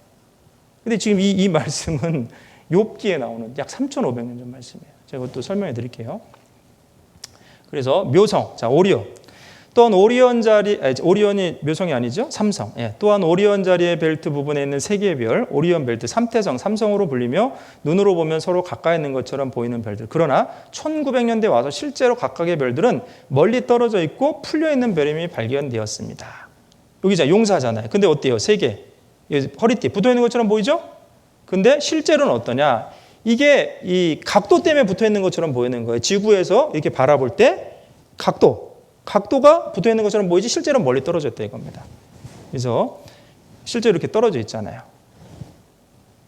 그래서 이 묘성과 삼성에 대한 얘기가 구약 성경에 자주 나오는 이유가 있어요. 이게 놀라운 얘기입니다, 사실은. 여러분 생각해 보십시오. 일반 망원경으로도 잘 안 보이는 지금 별자리 얘기를 고성능 허블 망원경이나 전파 망원경이나 돼야 이렇게 정확하게 할 수 있는 얘기를 구약 성경에서 얘기하고 있는 거예요. 그러니까 사실은요. 이 구약 성경을 기록하게 하신 여호와 하나님이 누구시냐? 창조주 하나님이면 어떻게 하나님이 아니라면 어떻게 이런 얘기를 할 수 있냐 이거죠. 그래서 아모스 5장 8절에 묘성과 삼성을 만드시며 그 이름이 여호와시니라. 여호와라는 뜻이 뭐라고 했죠? 스스로 존재하는 모든 존재하는 것의 첫 번째 원인이 되시는 인격적 하나님. 우리는 그분으로부터 피조된 인간들입니다. 사실은. 그래서 이게 정말 우리가 성경을 배울 때요, 그저 무슨 막연하게 종교 경전으로 접근을 하면은 나중에 정말 중요한 영혼의 구원에 대한 얘기를 들어도 안 깨달아지는 겁니다. 그래서 요한복음 17장 3절이죠. 영생은 유일하신 참 하나님과 그의 보내신 자 예수 그리스도를 아는 것이니라. 영생을 얻기 위해서는 우선은 참 하나님, 유일하신 정말 창조주 하나님, 그분을 먼저 알아야 되는 거예요. 그래서 이 묘성과 삼성 얘기를 드렸는데요. 자, 그러면 한번 가봅시다. 자, 묘성 정말 떨기버린지 아닌지 가봅시다. 자, 우주선 탈 준비 되셨나요? 자, 들어갑니다. 출발합니다. 지금 저기 빨간 거 묘성 요 옆에 떨기별인지 아닌지 봅시다. 떨기별인지. 자, 떨기별 맞죠? 수많은 별이 그 안에 들어있어요. 자탄처럼, 클러스트 밤처럼. 다시 지구로 돌아와야지. 이제 그만 갑시다. 이제. 예. 그래요. 잘 갔다 오셨어요? 요새는요 얼마나 친절한 시대인지 이 내비게이션이 땅에만 있는 게 아닙니다. 요새는 천도, 이게 뭐 G모로 시작되는 회사에서 하늘의 지도도 만들어 주었고 우리가 이걸 자세히 볼 수 있어요 지금. 근데 아무튼 생각을 해봅시다. 생각을. 어떻게 이런 말씀이 구약 성경에 기록될 수 있었을까? 그리고 삼성의 띠가 풀린다는 얘기도 어떤 과학 선생님이 하고 계십니다. 한번 들어봅시다. 삼성의 띠를 풀겠느냐? 자, 삼성은 어디냐면 여기에 오리온 자리라고 합니다. 오리온 자리에 보면 세 개의 별이 보입니까? 이걸 삼성이라 그래요. 근데 우리가 볼 때는 이 세 개의 별이 나란히 가까이 위치하죠. 근데 하나님 뭘 하시는 거예요? 삼성의 띠를 풀 수 있겠느냐? 이 얘기 뭔 얘기냐면 너가 볼 때는 삼성 세 개의 별이 가까이 위치해 있는 것처럼 보이는데 걔들이 실제로 풀려 있다는 것을 너가 아느냐 하고 물어본 거예요. 자, 그런데 실제로 삼성을 우리가 겨울에 잘 보입니다. 우리 가서 볼 거예요. 근데 삼성을 우주에서 보게 되면 세 개의 별이 아니고 실제는 네 개의 별입니다. 그리고 이 네 개의 별 중에 먼 것들은 1600강년이나 떨어져 있어요. 우리가 볼 때는 지구상에서 보면 가까이 있는데 실제 우주에서 보면 있다고요? 네 개의 별이 완전히 풀려 있는 것입니다. 그리고 더 놀라운 사실은 천문학자인 베리 세터필드라는 분이 이 삼성을 관측한 이래, 자, 관측을 이제 시작한 후에 계속 관측을 해보니까 이 네 개의 별을 묶고 있는 중력이 불안정해가지고 이 네 개의 별들이 계속 뭐 하고 있다는 거예요? 점점 더 풀어져 가고 있다는 거예요. 지금도. 이해가 되십니까? 이 베리 세터필드라는 천문학자가 무슨 고백을 하냐면 실제로 우주에서 보게 되면 삼성이 띠가 풀려 있을 뿐만 아니라 지금도 계속 풀려져 가고 있는 것을 볼 때 정말 하나님 앞에서 그 하나님을 내가 경외할 수밖에 없고 하나님 앞에서 내가 겸손할 수밖에 없다 하는 고백을 드리게 된 것입니다. 그렇죠. 정말 그 정직한 과학자는 창조주 앞에 겸손할 수밖에 없어요.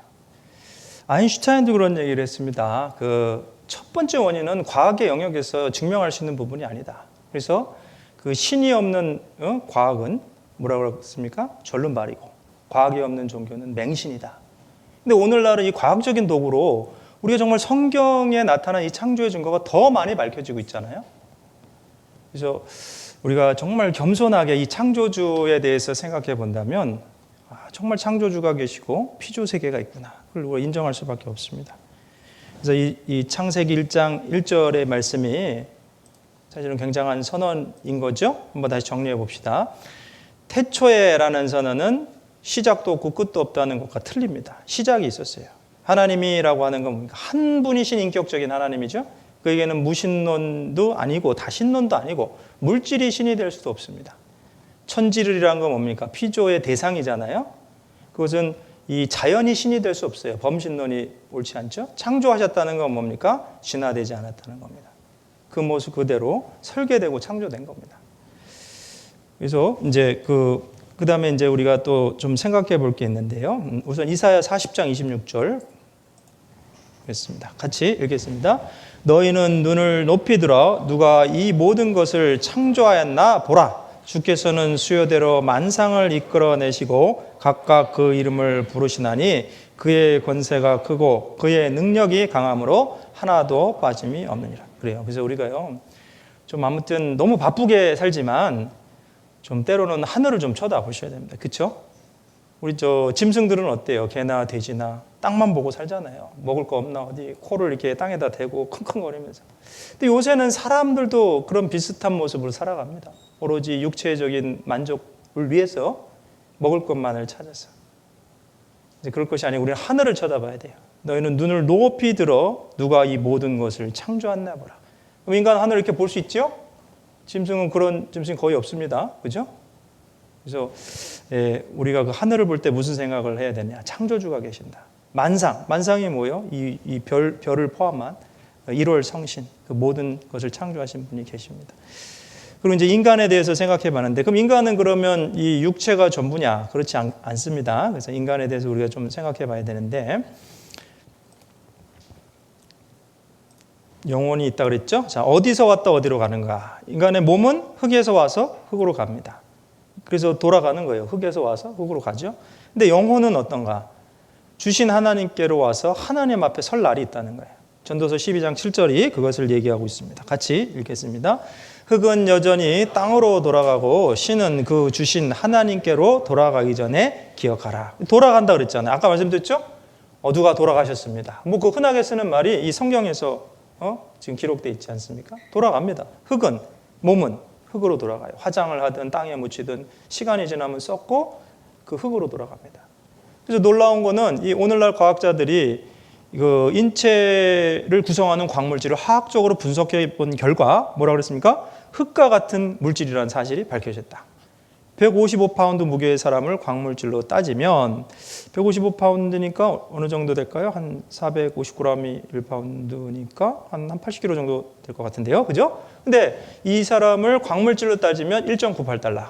인플레이션 효과를 고려해도 4.98달러. 5달러니까 6,000원. 여러분 영혼이 없으면 우리 6,000원짜리입니까? 그래서 마치 이게 칼슘, 염소, 나트륨, 칼륨, 철, 황, 그러니까 몇 개 이렇게 황이 뭐예요? 그 성냥개비 머리에 있는 거잖아요. 몇 개 성냥개비 만드는 거, 그 다음에 철은 뭡니까? 몇 개의 못을 만드는 거. 뭐 그것이 전부겠어요, 사람이? 정말 영혼이 없습니까? 그렇지 않죠. 육체는 흙으로 돌아가요. 맞아요. 근데 영혼은 어때요? 주신 하나님께로 간다. 신은 하나님께로 간다. 그래서 사람이 무엇인 줄 알려면 우리는 하나님을 알아야 되죠. 왜요? 어떤 물건의 목적이 무엇인 줄 알려면 그 제조자가 그걸 가르쳐 줄 수 있잖아요. 그런 것처럼 사람이 무엇이고 인생의 목적이 무엇인지 정확히 알려면 하나님을 알아야 됩니다. 그리고 인간은 육체만 보면 사실 별로 보잘것 없습니다. 그래서 인간이 무엇이간데 사람이 무엇이간데 그러면서 시편에 보면 또 그런 말씀도 있잖아요. 우리 어찌 그렇게 허무하게 창조하셨나이까? 허무하다는 건 뭐예요? 이 육체만 보면요 진짜 보잘것 없습니다. 하루살이라도 물려 죽을 인생이랴. 여러분 지금 보십시오. 눈에 보이지 않는 바이러스 때문에 지금 불과 몇 달 사이 60만 명 이상이 죽었어요. 전 세계적으로. 지금 1,500만 명 이상의 감염자. 우리 지금 그것 때문에 고생하고 있잖아요. 눈에 보이지도 않는 바이러스 때문에. 인간은 뭐 육체만 보면 그렇게 대단한 존재들이 아니죠. 근데 영혼이 있다는 겁니다. 영혼. 그래서 영적 존재인데 창세기 1장 27절에 보면 하나님이 자기 형상, 곧 하나님의 형상대로 사람을 창조하셨다. 이 하나님의 형상이라는 게 뭐예요? 뭐 백인입니까? 황인입니까? 흑인입니까? 그런 뜻이 아니고 하나님은 영이시니 그 하나님을 닮은 그 영, 하나님이 영이시기 때문에 인간에게도 그 영이 있다는 겁니다. 그래서 창세기 1장에 보면 이 사람을 창조하시되 자기 형상, 곧 하나님의 형상대로 창조하시고 여기 뭐라고 되어 있습니까? 남자와 여자를 창조하시고. 왜 굳이 이렇게 얘기하셨냐? 영혼의 가치는 남자나 여자나 동일한 거예요. 무슨 남존 여비 사상 그런 게 아니죠? 남자 영혼이 더 존귀하고 여자 영혼이 더 비천하다. 그렇지 않습니다. 영혼의 가치는 동일한 겁니다. 남자도 여자도 하나님의 형상을 닮은 그 영혼이 있는 거죠. 그래서 이 영혼이 구원받는 문제는 다 구원받아야 되는 거예요. 그래서 전도서 3장 11절 같이 읽겠습니다. 하나님이 모든 것을 지으시되 때를 따라 아름답게 하셨고 또 사람에게 영원을 사모하는 마음을 주셨느니라. 그러나 하나님이 하시는 일에 시종을 사랑으로 측량할 수 없게 하셨도다. 우선 제가 뒤에 얘기를 잠깐 해드리면 그러나 하나님이 하시는 일에 시종을 사람으로 측량할 수 없게 하셨다. 그거는 하나님에 관한 모든 것을 우리가 알 수 있는 건 아니에요. 제가 아까 말씀드렸잖아요. 얼마만큼 하나님에 관한 걸 알 수 있느냐. 하나님이 말씀으로 계시해 주신 것만큼 아는 겁니다. 아까 말씀드렸죠? 시편 90편 2절에 보면 하나님은 영원부터 영원까지 하나님이신데 인간은 어때요? 날 때가 있고 죽을 때가 있어요. 유한한 인생. 하나님 무한한 하나님. 그 유한한 인생이 무한하신 하나님을 알면 얼마나 알겠어요? 처음부터 그거 다 아는 게 아닙니다. 그래서 겸손해야 되는 거고 계시하신 말씀에 귀를 기울여야 되는 거예요. 그래서. 근데 가만 보십시오. 앞에 말씀이 뭡니까? 사람에게는 영원을 사모하는 마음을 주셨다. 그러니까 사람이 그 영혼이 있다는 증거가 몇 가지 있어요. 그 중에 하나가 뭡니까? 영원 사모심이죠. 영원 사모심. 자, 보십시오. 인간은 사실 육신적으로는 7, 80년 살잖아요. 시편 90편 10절에 보면 인생의 연수가 70이요. 강건하면 80이라도. 그 연수의 자랑은 수고와 슬픔뿐이니 우리가 날아가니 신속히 날아간다 그러잖아요. 그러니까 인간의 이 그 육체만 보면 7, 80년 보통. 근데 그것도 모세가 기록한 시편에 나왔는데 약 3,000년 전, 3,500년 전 기록에 정확하게 말하고 있는 거죠.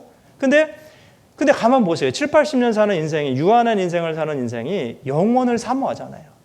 제가 이제 교회에서 이제 말씀 전하면서 전도연으로 몇 개 나라에 이제 가서 단기 선교, 장기 선교 이렇게 해보면요. 뭐 문명 세계든 좀 못 사는 나라든 좀 어때요?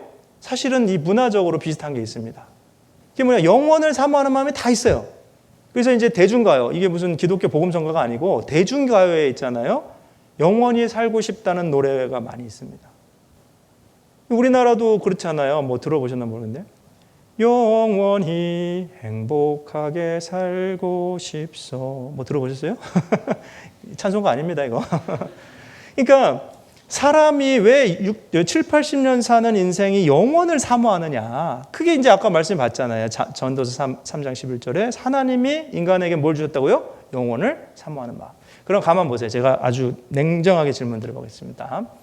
그럼 이 영혼을 사모하는 마음이 육체의 욕구입니까? 아니면 육체가 아닌 다른 것의 욕구입니까? 어려워요? 육체는 몇 년 산다고요? 7, 80년. 7, 80년 사는 육체의 욕구일 리가 없잖아요. 인간의 다른 것이 있는데 그것이 영혼이고 그 영혼은 죽지 않는 거란 말이에요. 그래서 영혼을 사모한단 말이에요. 영혼을 사모한다는 게 뭐냐? 영원한 세계인데 올바른 세계. 하나님이 계시는 그 올바른 세계에서 살아야죠. 그렇죠? 그래서 우리가 일단은 사람에게 영혼이 있다는 증거가 몇 가지 있습니다. 첫 번째, 제가 아까 양심에 대한 얘기했죠? 그래서 로마서 2장에 보면 그 양심이 마음에 새긴 율법이라고 그랬어요. 죄를 깨닫게 해주는 겁니다. 그리고 두 번째는 이 영혼을 사모하는 마음이죠. 세 번째는 뭐냐? 종교심이 있는 거예요. 종교심.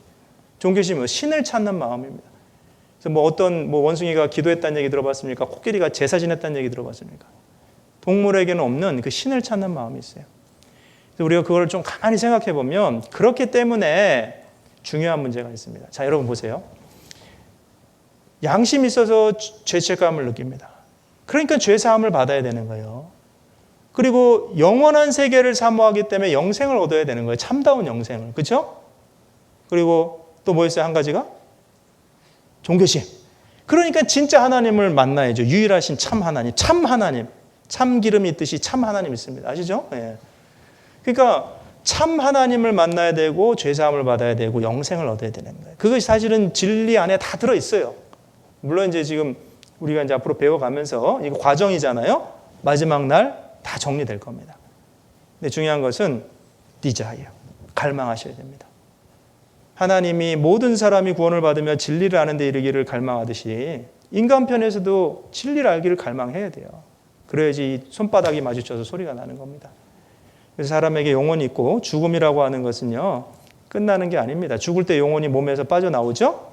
그래서 몇 가지 말씀 보고 정리하겠습니다. 욥기 19장 26절 같이 읽겠습니다. 나의 이 가죽 이것이 썩은 후에 내가 육체 밖에서 하나님을 보리라. 여기 보십시오. 이 가죽이 썩었어요. 그건 뭐예요? 이 몸이 썩었죠? 뭐 땅에 묻히든지 이 죽고 나면 썩을 거 아닙니까? 근데 육체 밖에서 하나님을 보리라. 그 나가 어떤 납니까? 단순한 육체가 아닌 거죠. 육체를 빠져나와서 하나님을 보는 존재가 있다는 겁니다. 영혼이죠. 그래서 사람이 죽으면요, 이 몸에서 이렇게 빠져나와요. 그래서 아까 얘기했지만 영혼이 빠져나오는 거죠. 혼불이 나갔다. 이런 표현들이 있는 것도 이해가 되는 거죠. 그래서 이제 보시면 잠깐 죽었다 살아난 사람들이 있습니다. 이게 어때요? 이게 심정지가 됐다든지 그래서 내상 상태가 됐대지. 근데 어떤 의학적인 조치를 통해서 깨어나는 거야. 그러면서 그런 사람들을 뭐라 그러냐? 임사체험자라고 그래요. NDE, Near Death Experience. 근데 공통적으로 하는 얘기가 뭐냐면 영혼이 있다는 거예요. 왜냐? 이게 뇌사 상태고 심정지인데 뭐 수술했을 때 일어나는 일을 뭐 다 기억하고 뭐 수술 도구가 어디 있는지 간호사 의사가 나누었던 대화까지 얘기를 하니 깜짝 놀라는 거죠. 그래서 이 사후의 세계에는 있는가? 죽었다 다시 살아나는 사람들. 이런 책들이 많아요. 그래서 이 세상 후의 세상, 사후의 세계, 그래서 임사체험, Near Death Experience. 미국에 무려 5년간 1,500만 명이 있다 합니다. 공통적인 얘기가 뭐냐? 나는 나의 죽음을 바라보았다. 그게 뭐예요? 유체이탈한 사람들은 이 죽어있는 자기 몸뚱아리를 본 거죠. 이 말씀에 있는 것처럼. 그래서 사후의 삶을 수백만 명이 경험했다. 죽음 뒤에 또 다른 세계가 있다. 그래서 죽음의 터널 뒤에 빛과 신과 빛의 세계였다. 이분은 이제 그 자궁절제 수술 산모였죠. 그러면서 이제 그 피를 너무 많이 흘리게 됐고, 근데 여기 나오는 얘기가 뭐냐면요. 이분이 그때 경험한 것이 내 영혼은 그때 갑자기 나의 가슴을 통해 빠져나가 거대한 자석에 끌리듯 위로 들렸다.